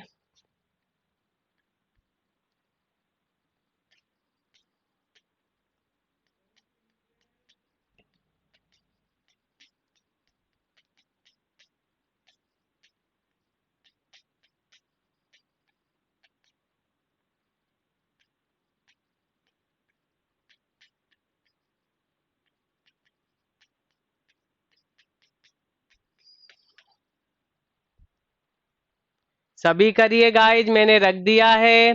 गाइज आपका काम इसे सॉल्व करना है। और सॉल्व करने के बाद गाइज मैं आंसर लिख रहा हूं। Very very good, very good. तो percentage of elongation, percentage of error, percentage of error. चलिए गाइज मैं वापस बनाता हूं इसे। Percentage of error, percentage of error in elongation guys कितनी होगी? गाइज कितनी होगी? तो सॉल्व करोगे तो आएगा 10a/d का स्क्वायर। गाइज हमेशा ये फॉर्मूला याद रखना। और गाइज यहाँ डी कौन सी डी है? ये मीन है। मीन, मीन डी के बराबर आ रही थी तो डी आ जाएगा वहां पे। वेरी गुड सुधांशु, 110 भी आएगा। सुधांशु 10 भी आएगा। संजू, संजू 10 भी आएगा। 100 होगा तो 100 का स्क्वायर 10 हो जाएगा। संजू और सुधांशु ध्यान से देख लो, 100 को मत भूलना। Very good. तो गाइस ये बहुत इंपॉर्टेंट फॉर्मूला हो गया जो आजकल एग्जाम में चल रहा है। ये कहो आजकल इसका ट्रेड चल रहा है। ट्रेडिंग में ये फॉर्मूला आजकल चल रहा है। तो ये फॉर्मूला आप याद रखोगे। अब गाइज इस पे से और किस टाइप के क्वेश्चंस आ सकते हैं? तो गाइज एक क्वेश्चन क्या पूछा गया, मैं ध्यान से बोल रहा हूं। गाइज एक क्वेश्चन था कि एक टेपर बार डी से 2D, डाया कहां से कहां तक है गाइज? डी से 2D। वही बोला कि एक प्रिज्मेटिक बार बनाओ। क्या बनाओ? प्रिज्मेटिक बार बनाओ। कैसी, कौन सी डाया लेंगे? मीन लेंगे। मीन लेके प्रिज्मेटिक बार बनाओ। बताइए कितना परसेंटेज ऑफ एरर आएगा? बताइए कितना परसेंटेज ऑफ एरर आएगा? तो गाइस ध्यान से सुनो। आपको d प्लस ए कितना दे रखा है? बड़ा वाला d प्लस ए कितना दे रखा है? 2D। और d माइनस ए कितना दे रखा है? d। मेरी बात बड़े ध्यान से सुनना गाइस। d प्लस ए 2D दे रखा है, d माइनस ए d दे रखा है। ऐसा करो a निकालो गाइस इसमें से a। तो माइनस प्लस माइनस, तो guys that is the 2a। Guys that is the 2a। कितना बचा? d। तो गाइस a कितना बचा? That is the 0.5d। तो ए की जगह तो गाइज मैं कितना रख दूंगा, 0.5D। गाइज इनका मीन कितना होगा, गाइज डी मीन कितना होगा, D+2D डिवाइड बाई 2। तो गाइज कितना हो गया, दैट इज द 1.5D। तो गाइज अब ध्यान से सुनो, 10 की जगह 10 रखो। गाइज ए कितना आया, गाइज ए कितना आया, दैट इज द 0.5D। और गाइज मीन कितना आया, दैट इज द 1.5D। और गाइज इसका क्या लगाना मत भूलना, स्क्वायर। नहीं, विकास स्क्वायर कौन लगाएगा, विकास स्क्वायर कौन लगाएगा, स्क्वायर लगाना मत भूलना, ना तो आंसर गलत हो जाएगा। तो guys that is the 100/9, 100/9। Very good Vikas. तो मतलब गाइज 11.11% ऑफ एरर।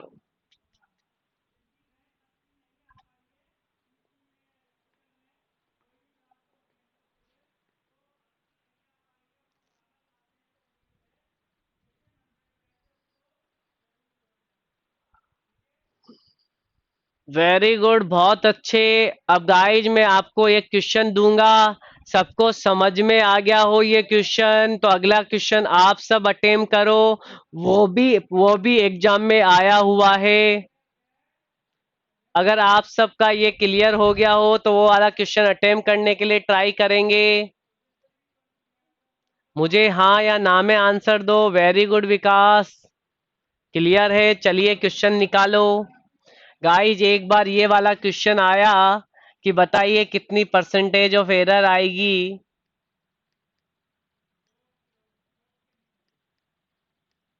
बताइए गाइज परसेंटेज ऑफ एरर। सारा क्वेश्चन वही है।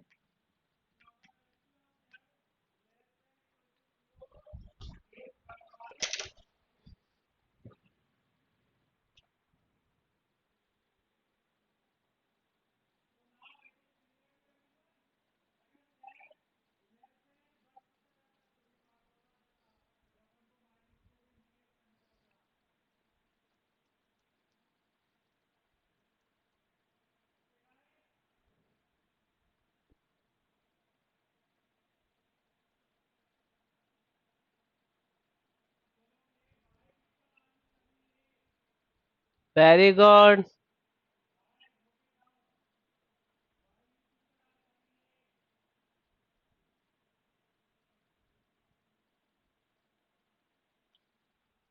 सब आंसर बताइए।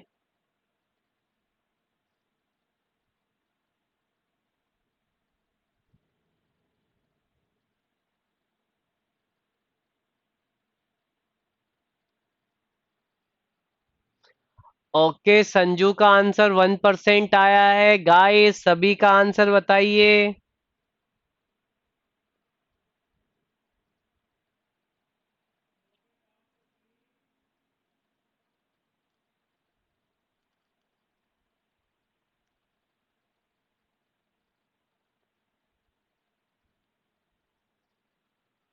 Okay, everyone should be answer 1%।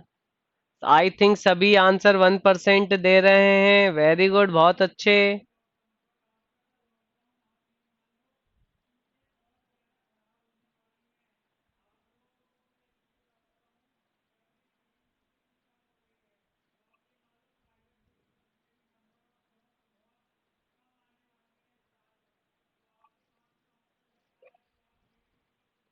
Very good, बहुत अच्छे, बहुत अच्छे। गाइस D+A की जगह कितना दे रखा है, 0.11D। D-A की जगह क्या दे रखा है, 0.9D। तो गाइज ए क्या है, माइनस प्लस माइनस, 2A बराबर 0.2D। तो ए बराबर 0.1D।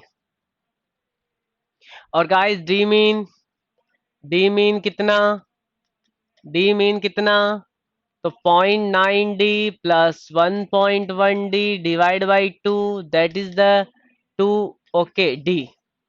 तो गाइस 10 की जगह 10, ए की जगह 0.1D, और डी मीन की जगह डी और इसका स्क्वायर। तो गाइज ये कट गया, तो that is the 1% of error.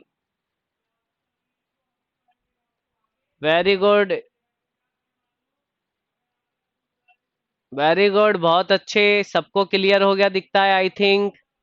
I think आप सबको क्लियर है ये चीज। तो मैं आगे बढ़ूं मैं आगे बढ़ूं डियर। डियर मैं आगे बढ़ रहा हूँ, कोई दिक्कत हो तो मुझे बताना।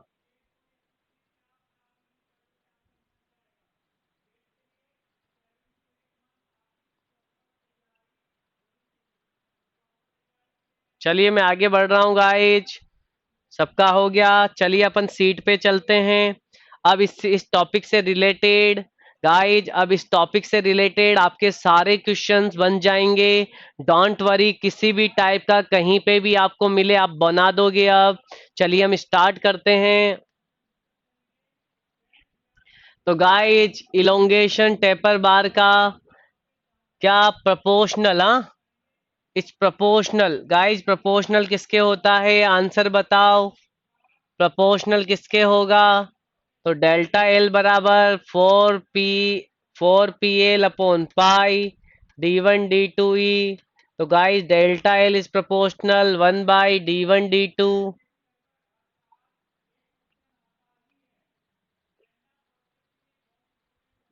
वेरी गुड, बहुत अच्छे बहुत अच्छे। सबका आंसर क्लियर है, very good.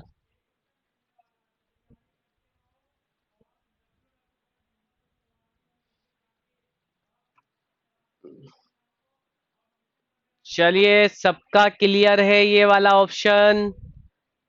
Everyone should be answer my dear, everyone should be answer.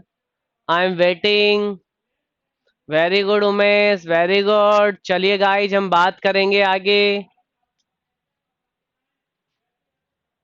अगले क्वेश्चन की ओर। गाइज अगले क्वेश्चन में तो कुछ है ही नहीं।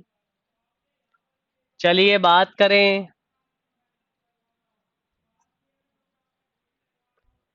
Strain, very good guys. Deformation per unit length delta L upon L. Guys मैं यहाँ कुछ बात करूंगा, आप मुझे आंसर बताना। गाइज स्ट्रेन की यूनिट क्या होती है? गाइज स्ट्रेन का यूनिट क्या होता है? Unit, unit, very good, unitless. चलो गाइस डायमेंशंस बताओ। गाइस डायमेंशंस बताओ एमएलटी के फॉर्म में। गाइस डायमेंशंस बताओ, एमएलटी बताओ।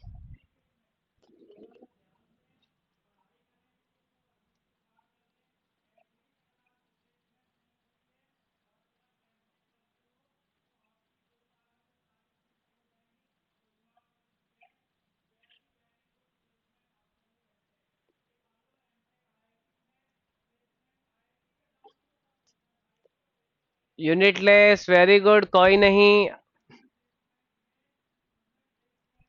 एक बार मैं थोड़ा प्रीवियस जाऊंगा।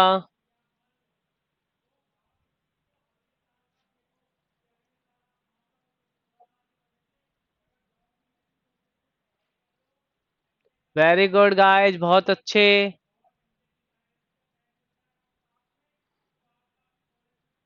थोड़ा सा प्रॉब्लम आ रहा है, मैं एक बार गाइस सबको क्लियर है यहाँ तक?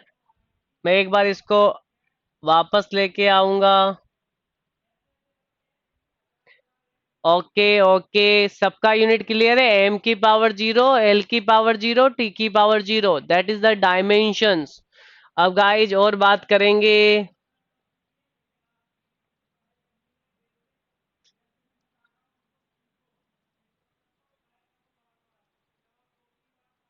चलिए तो गाइज इस ट्रेन के बारे में unitless, dimensions, M0, L0, T0। Guys कौन सी क्वांटिटी है? Vector scalar tensor, vector scalar tensor कौन सी क्वांटिटी है? संजू ने आंसर किया है अभी तक, सभी आंसर करो कौन सी क्वांटिटी है? Vector scalar tensor, vector scalar tensor. Vikas ने आंसर किया है, वेरी गुड, सब आंसर करो। मैं वेट कर रहा हूं आपके आंसर का, तो आपको प्लीज जल्दी से टाइप कर देना है। डिम्पल का आंसर आ चुका है। चलिए, टेंसर क्वांटिटी है। तो गाइज ये तीनों क्वेश्चन भी इस पे बन सकते हैं। ये तीनों क्वेश्चन भी बन सकते हैं। गाइस थोड़ा स्ट्रेस के बारे में भी बताओ। चलो, यूनिट, यूनिट, मैंने आपको 4 यूनिट बताई थी। Very good Umesh, very good Sanju, very good. Guys क्या है ये? Mega pascal, pascal, giga pascal और केजीएफ अपॉन मीटर स्क्वायर। मैं बता चुका था सारी यूनिट। गाइज टेंसर क्वांटिटी है, आप सबने आंसर किया। स्ट्रेस भी टेंसर क्वांटिटी है।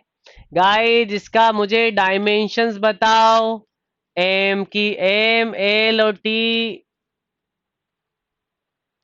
गाइज मुझे इसकी डायमेंशंस बताओ। एम एल टी क्या होगा? आपके पास क्वेश्चन आ गया है गाइज, इसका एम एल टी निकालना है। तो यहाँ पे ये क्वेश्चंस भी बन सकता है। MLT, MLT, Dimple MLT, not a FL। MLT, guys इसका MLT बनाओ जैसे इसका बनाया था आपने। संजू ने आंसर किया, सुधांशु ने भी आंसर किया। वेरी गुड, बहुत अच्छे गाइस, बहुत अच्छे डियर, आप बहुत सही जा रहे हैं। हम आगे बढ़ सकते हैं मतलब। सोनाली ने भी आंसर किया। गाइज मैं बना देता हूं। Guys shear equal to force upon area. Force का यूनिट क्या guys? Force equal to M A upon area. Guys ध्यान से सुनना, एम किस में? केजी में। गाइज एक्सलेशन, एक्सलेशन का यूनिट क्या होता है गाइज? एक्सलेशन क्या होता है गाइज? मीटर पर सेकंड स्क्वायर। एक्सलेशन क्या होता है गाइज? मीटर पर सेकंड स्क्वायर। और एरिया गाइज मीटर का स्क्वायर। तो गाइज बताओ क्या बचा? एम मतलब एम की पावर 1। गाइज 1 मीटर से 1 मीटर कट गया और नीचे वाला बचा, तो एल की पावर -1 और सेकंड का स्क्वायर है तो टी की पावर -2। तो गाइज यहाँ आप लिख सकते हो इसे केजी पर मीटर पर सेकंड स्क्वायर। तो केजी की पावर 1, मीटर की पावर -1, टाइम का पावर -2। तो इसका यूनिट हो जाएगा ये। तो गाइस इस टाइप के छोटे छोटे क्वेश्चन भी पूछे जा सकते हैं जो अपन ने यहाँ पे डिस्कशन किए हैं। अगर किसी को कोई डाउट हो तो प्लीज आस्क, पूछ सकते हो आप।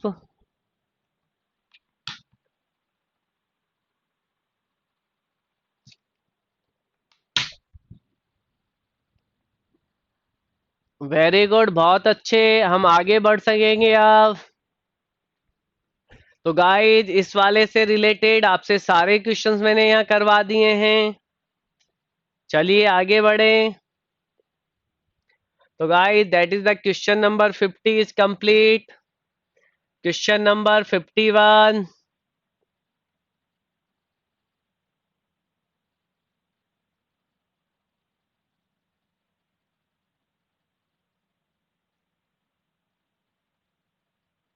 चलिए गाइज क्वेश्चन नंबर 51 थोड़ा सा इधर कर दें, पूरा दिखाई दे रहा है अब गाइज?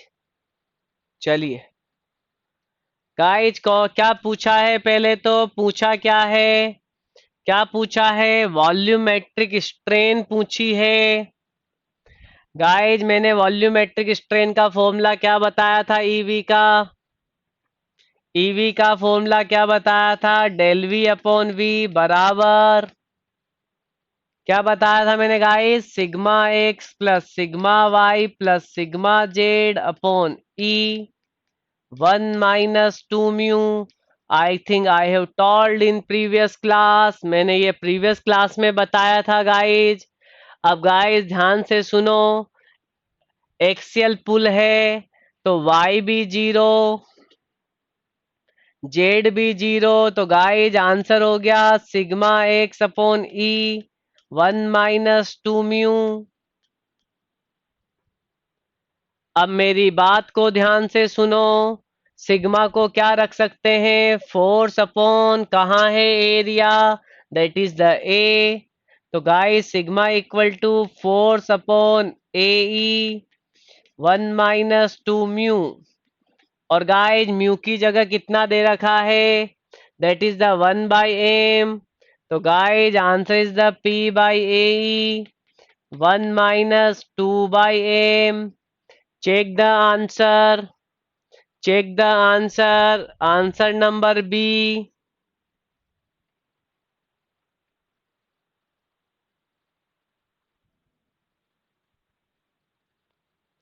वेरी गुड, बहुत अच्छे।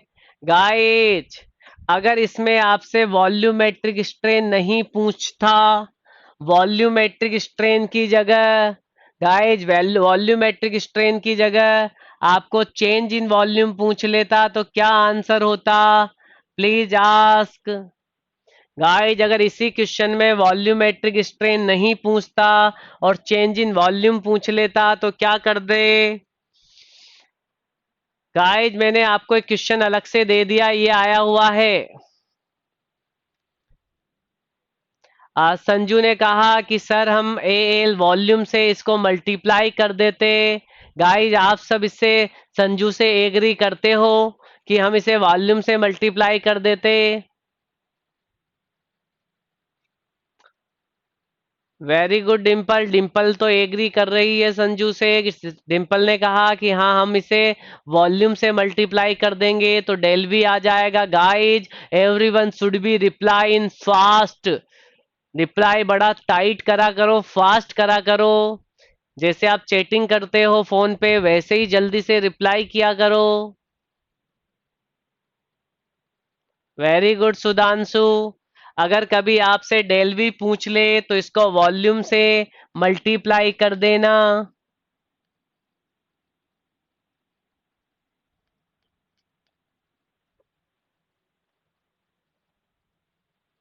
वॉल्यूम से मल्टीप्लाई कर देना, आपका आंसर आ जाएगा अच्छे से। वॉल्यूम क्या लिख दोगे? वॉल्यूम को area into area into length लिख देना, ए इंटू एल कर देना। चलिए डियर, आप सबके बिल्कुल सही है। अब मैं आगे बढ़ूंगा। तो गाइस इससे रिलेटेड दो क्वेश्चन बन सकते हैं, मैक्सिमम पॉसिबिलिटी यही हो सकती है। चलिए हम आगे बढ़े। क्वेश्चन नंबर 52, जल्दी से बताओ, मैं इसके बारे में बात कर चुका हूं।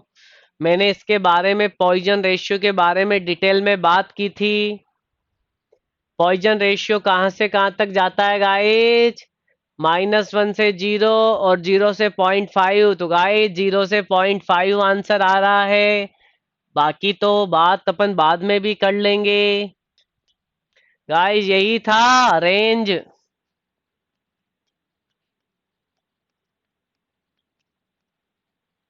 एक्चुअल में यही थी गाइज। बताओ गाइज जीरो किसका होता है? जीरो किसका होता है? गाइज बताओ जीरो किसका होता है? वेरी गुड आंसर, बिल्कुल फास्ट आ रहे हैं कि सर कॉर्क का होता है। वेरी गुड, बहुत अच्छे। बताइए गाइज 0.5 किसका होता है? 0.5 किसका होता है? वेरी गुड, रबर का होता है। गाइज 0.286 किसका होता है? गाइज 0.286 किसका होता है? देखे कितनों को याद आएगा 0.286 कितने डिम्पल ने एल्यूमिनियम बताया है। गाइज 0.286 किसका होता है? बताइए जल्दी से। आई am still waiting.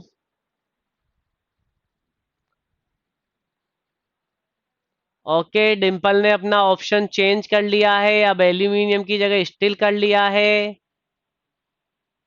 Very good, very good. Guys, मैंने आपसे आंसर पूछा है कि 0.286 किसका बताया था मैंने। मैंने पॉइंट 286 किसका बताया था। Very good, steel steel steel का बताया था। एल्यूमिनियम का तो मैंने एल्यूमिनियम का तो मैंने 0.33 बताया था। एल्यूमिनियम का तो मैंने 0.33 बताया था। वेरी गुड, बहुत अच्छे।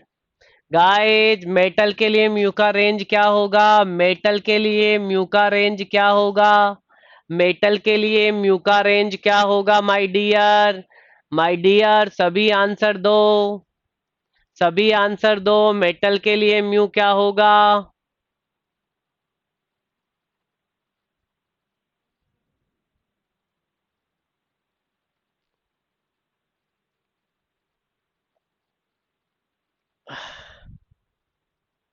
अरे सभी आंसर दो, सभी आंसर दो। हर एक क्वेश्चन को ध्यान से पढ़ लेना, इसके बाहर एक भी क्वेश्चन सॉल्व का नहीं जाएगा। मेटल का बिल्कुल 0.25 से लेके 0.33 बताए थे, या फिर 1/4 से लेके 1/3 बताए थे। Everyone should be answer and understood every problem। हर एक प्रॉब्लम को अच्छे से समझो, उससे रिलेटेड क्या आ सकता है उसको समझो। चलिए, वेरी गुड, बहुत अच्छे। ये क्वेश्चन आरपीएससी में पूछा गया था।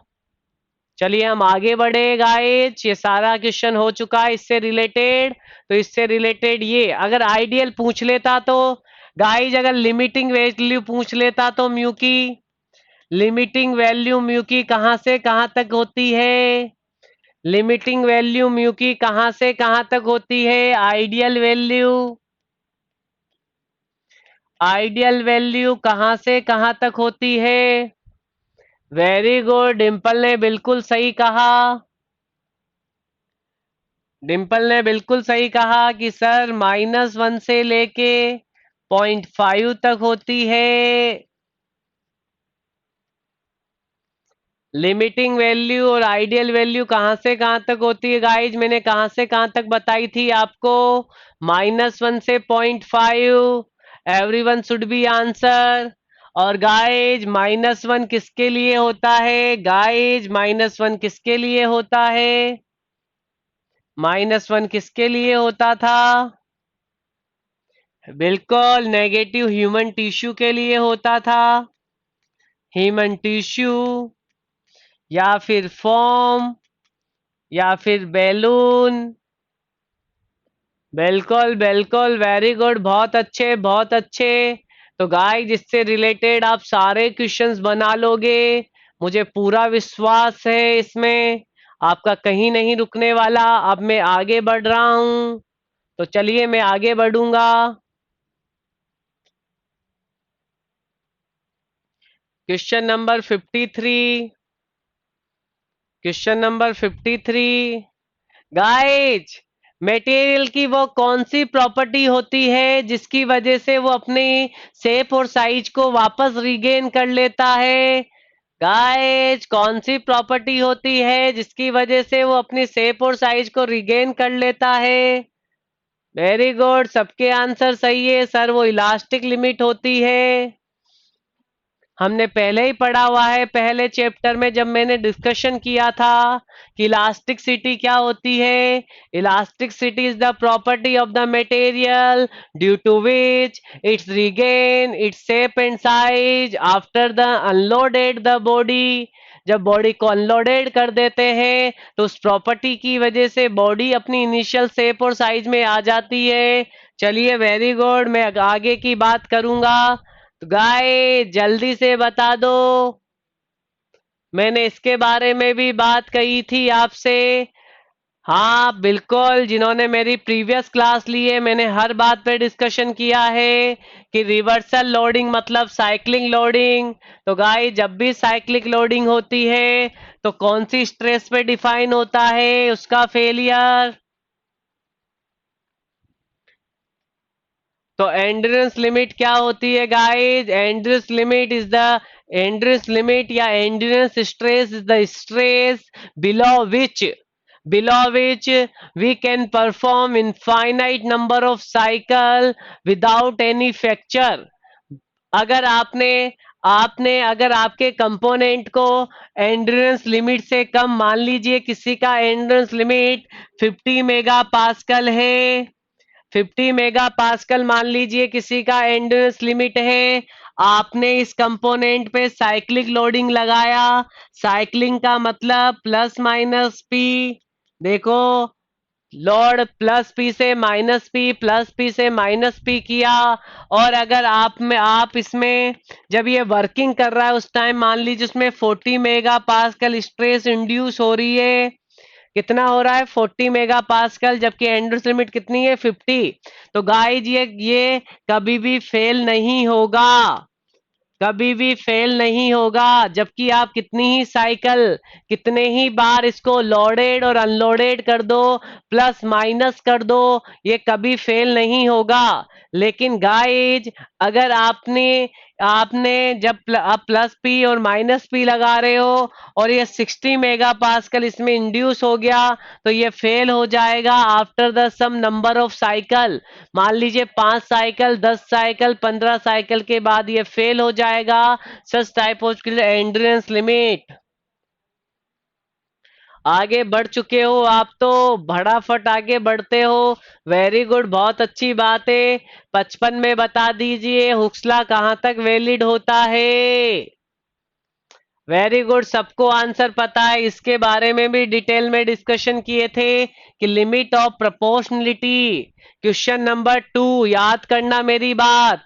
क्वेश्चन नंबर 2 अपने पास यही आया था कि लिमिट नहीं, क्वेश्चन नंबर 11 था गाइज। वो क्वेश्चन नंबर 11 क्या था कि लिमिट ऑफ प्रोपोर्शनलिटी किस पे डिपेंड करती है? तो बताओ, लिमिट ऑफ प्रोपोर्शनलिटी किस पे डिपेंड करती है? लिमिट ऑफ प्रोपोर्शनलिटी किस पे डिपेंड करती है गाइस? क्वेश्चन नंबर 11 अगर याद आ रहा हो तो थोड़ा। हुक्सला कहां तक वैलिड है? यहां तक, क्योंकि हुक्सला लाइन की इक्वेशन है। लाइन की इक्वेशन लाइन में वैलिड होगा। जो लाइन कहां तक बनेगी? प्रपोर्शन लिमिट ऑफ प्रोपोर्शनलिटी तक ही बनेगी। गाइस लिमिट ऑफ प्रोपोर्शनलिटी किस पे डिपेंड करती है? लोड पे, मटेरियल पे। लोड पे करेगी, मटेरियल पे करेगी, या फिर ओके आ गया आंसर कि सर मटेरियल पे करेगी, क्योंकि मैंने बताया था क्वेश्चन नंबर 11 को जब मैंने एक्सप्लेन किया था तो मैंने वहां बात की थी। गाइज ये अल्टीमेट अल्टीमेट पॉइंट क्या होता है ये बताओ। गाइज मैंने आपसे अल्टीमेट पॉइंट के बारे में पूछ लिया, बताइए अल्टीमेट पॉइंट क्या होता है स्ट्रेस स्ट्रेन डायग्राम में। गाइज पहली वाली क्लास जब स्ट्रेस स्ट्रेन डायग्राम बनाते थे, स्ट्रेस स्ट्रेन डायग्राम बनाया, जो मैक्सिमम स्ट्रेस आएगा, जो मैक्सिमम स्ट्रेस आएगा, जो मैक्सिमम स्ट्रेस आएगा उसे अपन क्या बोलेंगे? Ultimate. Ultimate, very good. Guys yield point क्या होता है? जहां से क्या स्टार्ट हो जाता है? गाइज इल्डिंग क्या होती है? इल्ड पॉइंट क्या होता है? जहां से कौन सी चीज स्टार्ट होती है? बताओ गाइज। इल्ड, इल्ड के बारे में क्या पता है कि इल्ड पॉइंट पे क्या स्टार्ट होता है? प्लास्टिक डिफॉर्मेशन स्टार्ट होता है। वेरी गुड, सारी चीजें डिटेल में बात कर चुके हैं तो आई थिंक आपको कोई प्रॉब्लम नहीं होगा। वेरी गुड, बहुत अच्छे उमेश।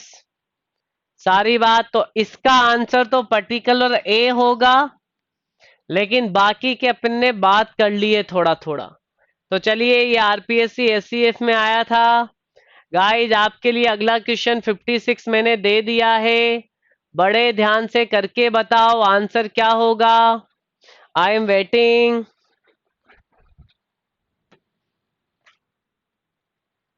संजू ने तो आंसर भी निकाल लिया है।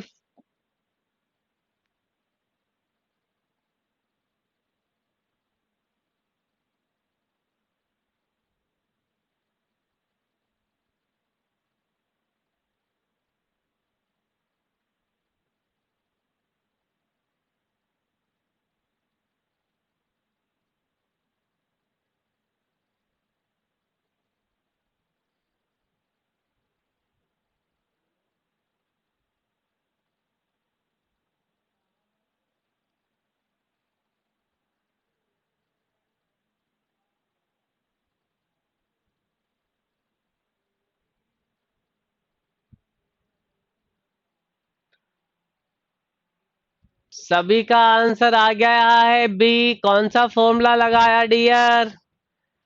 यंग मॉडुलस और रिजिडिटी तो आपने I think E equal to 2G 1 + mu. Guys ratio पूछा है E/G का। 1 + म्यू की वैल्यू 0.2 रख दिया है। तो कितना हो गया है ये 2.4 आंसर है। इसमें तो कोई दिक्कत वाली बात ही नहीं है। वेरी गुड, सबके आंसर सही है। चलिए गाइज हम थोड़ा आगे बढ़ेंगे। Okay Rakesh Kuldeep very good, बहुत अच्छे। क्वेश्चन नंबर 56 हो गया है गाइज। चलिए क्वेश्चन नंबर 57। क्वेश्चन नंबर 57 जल्दी से आंसर बताओ, अभी अभी तो डिस्कशन किए थे। बिल्कुल मैक्सिमम लोड कहाँ? अल्टीमेट और अपॉन एरिया। गाइज कौन सा है? वेरी गुड, बहुत अच्छे बहुत अच्छे। गाइज आंसर नंबर बी हो चुका है। गाइज देखो स्ट्रेन समझते हैं, इसको भी समझते हैं। अब ये यूनिट स्ट्रेस क्या है गाइज? तो यूनिट स्ट्रेस का कंसेप्ट ये समझना कि अगर यूनिट स्ट्रेन होगी, स्ट्रेन को 1 mm ले ले या 1 यूनिट ले ले, mm तो होगी नहीं पहली बात, तो 1 यूनिट स्ट्रेन पे जो स्ट्रेस होगी, such stress is called the unit stress. तो मेरी बात बड़े ध्यान से सुनना, ये भी पता है, ये भी पता है, ये भी और ये भी। चलिए तो आंसर इसका तो क्या हो गया? इसका आंसर तो बिल्कुल याद रखना, बिल्कुल याद रखना। इसका आंसर ये होगा। आगे बढ़ेंगे गाइस। 58 नंबर के क्वेश्चन को सॉल्व करेंगे। गाइस किसका रेशियो पूछा? किसका रेशियो पूछा? ये तो मैं आपको बता चुका हूं आई थिंक। मैंने आपको इलास्टिक कांस्टेंट के बारे में बताया था कि shear stress to shear strain GCN। Guys GCN को क्या बोलते हैं? Modulus of rigidity. ये तो सही है। अरे गाइस इसको तो शियर मॉडुलस भी बोलते हैं, यंग मॉडुलस नहीं बोलते हैं। तो ऑप्शन नंबर डी जाएगा। वेरी गुड, बहुत अच्छे। तो हम आगे बढ़ सकते हैं आई थिंक। ये तो सारी चीजें डिस्कशन हो चुकी थी। अगले क्वेश्चन की ओर बढ़ो गाइज। 59 का भी आंसर करो guys. 59। Longitudinal stress sigma upon longitudinal strain किसका वैल्यू देता था गाइज? ई का। टारगेट मॉडुलस नहीं, टारगेट कुछ होता ही नहीं। बल्क मॉडुलस तो किसके बीच का रिलेशन था guys? Bulk modulus sigma upon EV के बीच का। शियर मॉडुलस अभी पढ़े हैं, shear modulus of elasticity that is the tau by phi के बीच का। और आंसर नंबर कौन सा है? डी। सारे ऑप्शन देख लो। वेरी गुड, बहुत अच्छे। हम अब क्वेश्चन नंबर 60 की ओर जा सकते हैं गाइज। मैंने सबके सामने इनके ऑप्शन भी लिख दिए हैं, तो आगे आएंगे तो वहां पर इनको भी कर लिया जाएगा। चलिए डियर, हम अब बात करते हैं आगे, क्वेश्चन नंबर 60 की बात करते हैं। अरे गाइज, अभी अभी तो प्रूफ रेजिलियंस के बारे में पढ़ा था। अरे बताइए प्रूफ रेजिलियंस क्या थी? क्या थी प्रूफ रेजिलियंस? मैक्सिमम कहाँ तक की गाइज? इलास्टिक लिमिट तक की। ये तो ऑप्शन अच्छा लग रहा है, ये होना चाहिए। मिनिमम नहीं होती है, एवरेज भी नहीं होती है, और ये तो होता ही नहीं है। तो ऑप्शन नंबर ए। चलिए वेरी गुड, बहुत अच्छे। हम क्वेश्चन नंबर आगे बढ़ जाएं गाइज। तो क्वेश्चन नंबर बढ़ जाते हैं। अरे ये वाला क्वेश्चन पढ़ा है या नहीं पढ़ा है? पढ़ा है अपन ने ये भी। इसको भी अपन ने डिटेल में बात की थी। गाइज डिटेल में क्या बात किए थे बताइए? लॉन्ग टाइम के लिए जब किसी लोड लोड लगाते हैं, कांस्टेंट लोड, और वो प्रोग्रेसिव डिफॉर्म करता है, वो कंटिन्यूसली डिफॉर्म करता है, कंटिन्यूसली डिफॉर्म करता है विद रेस्पेक्ट टू टाइम। और टेम्परेचर भी फैक्टर बताया था। क्या बोलते थे गाइज? गाइज फ्रैक्चर बोलते थे या क्रिप बोलते थे? वेरी गुड, क्रिप बोला जाता था, क्रिप बोला जाएगा। गाइज मैंने क्रिप रिलैक्सेशन के बारे में कुछ बताया था आई थिंक। गाइज मैंने क्रिप रिलैक्सेशन के बारे में कुछ बताया था, तो मुझे आंसर बताओ क्रिप रिलैक्सेशन क्या होता है? इसका आंसर तो क्रिप होगा। गाइज मैंने क्रिप रिलैक्सेशन के बारे में बात की थी। क्रिप रिलैक्सेशन के बारे में आई थिंक मैंने बात किया था। तो क्या कहा था कि जब, बिल्कुल सुधांशु, होमोलॉजियस टेम्परेचर के बारे में मैंने बात नहीं की थी क्रिप रिलैक्सेशन में। क्रिप रिलैक्सेशन में मैंने दो पोल के बीच में वायर का एग्जाम्पल दिया था कि जब दो पोल के बीच में एक वायर लगा होता है तो उसमें टेंशन होती है, उसमें स्ट्रेस होती है, और जब वो टेम्परेचर बढ़ता है तो उसकी वजह से सेगिंग आ जाती है, टाइम के साथ सेगिंग आ जाती है, और उसमें स्ट्रेस रिलीज हो जाता है, रिड्यूस हो जाता है। जो स्ट्रेस रिड्यूस हुआ उसी के नाम को अपन ने क्रिप रिलैक्सेशन बोला था, क्रिप रिलैक्सेशन बोला था। क्रिप रिलैक्सेशन में क्या होगा? क्रिप रिलैक्सेशन में स्ट्रेस रिड्यूस हो जाएगी। बिल्कुल बिल्कुल सुधांशु, यही बताया था। तो गाइस इसका आंसर तो क्रिप होगा, याद रखना। हम क्या आगे बढ़ सकते हैं? चलिए हम 62 क्वेश्चंस की ओर बढ़ेंगे। अरे वाह, अच्छा क्वेश्चन है, मैंने ये भी करवाया हुआ है आई थिंक। तो जल्दी से आंसर बताओ। बिल्कुल संजू, स्ट्रेस रिड्यूस हो जाएगी। तो जब स्ट्रेस रिड्यूस हो जाता है तो ऐसे फिनोमिना को स्ट्रेस रिलैक्सेशन बोला जाएगा। मैं डिटेल में बात कर चुका हूँ। गाइस आंसर बताइए। मैंने ये भी डिस्कशन कर लिया अच्छे से, मैंने पूरा डेरिवेशन करके बताया था आपको।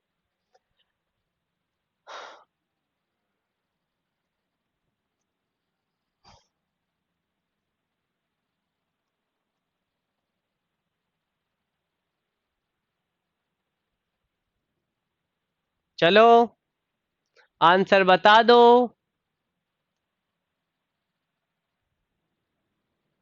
तो गाइस क्या पूछा? रेशियो पूछा है। Total elongation of a bar of uniform cross section produce under its own weight. तो guys delta L self weight का upon to the elongation produced by a external load equal to the weight of the body delta L, किसकी वजह से guys? External load. तो that is the W L upon two A. ये फॉर्मूले का मैंने derivation करवाया था। और गाइस डेल्टा एल एक्सटर्नल कितना? P L upon A. Guys P की जगह कितना लगा रहा है? एक्सटर्नल लोड कितना लगा रहा है? वेट ऑफ द बॉडी के बराबर लगा रहा है। तो guys W L upon two A divide by P की जगह डब्ल्यू रख दो, W L upon A E. Guys सब कुछ कैंसिल आउट हो गया, 1/2 आंसर आ गया।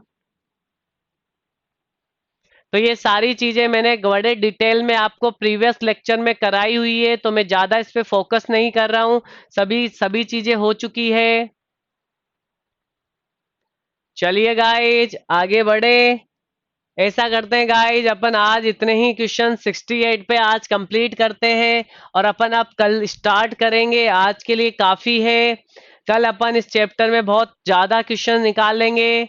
तो आज के लिए गाइज काफी है ये सारे क्वेश्चंस। आप प्रैक्टिस करते रहिए, अपने शॉर्ट नोट्स बनाते रहिए। जो मैं यहाँ लिखा रहा हूँ उसे अच्छे से बना लो, ठीक है। जो भी आपको अच्छी चीजें लिखे जो आपको याद नहीं हो उनको आपके शॉर्ट नोट्स में लगा लो। और अपन गाइस जब कल मिलेंगे सेम टाइम इसी वक्त पे, घर पे रहिए, अच्छे से रहिए। Thank you so much everyone. कोई डाउट हो तो टेलीग्राम लिंक पे मुझे भेज देना। वेरी गुड, चलिए गाइज हम अब मिलेंगे कल।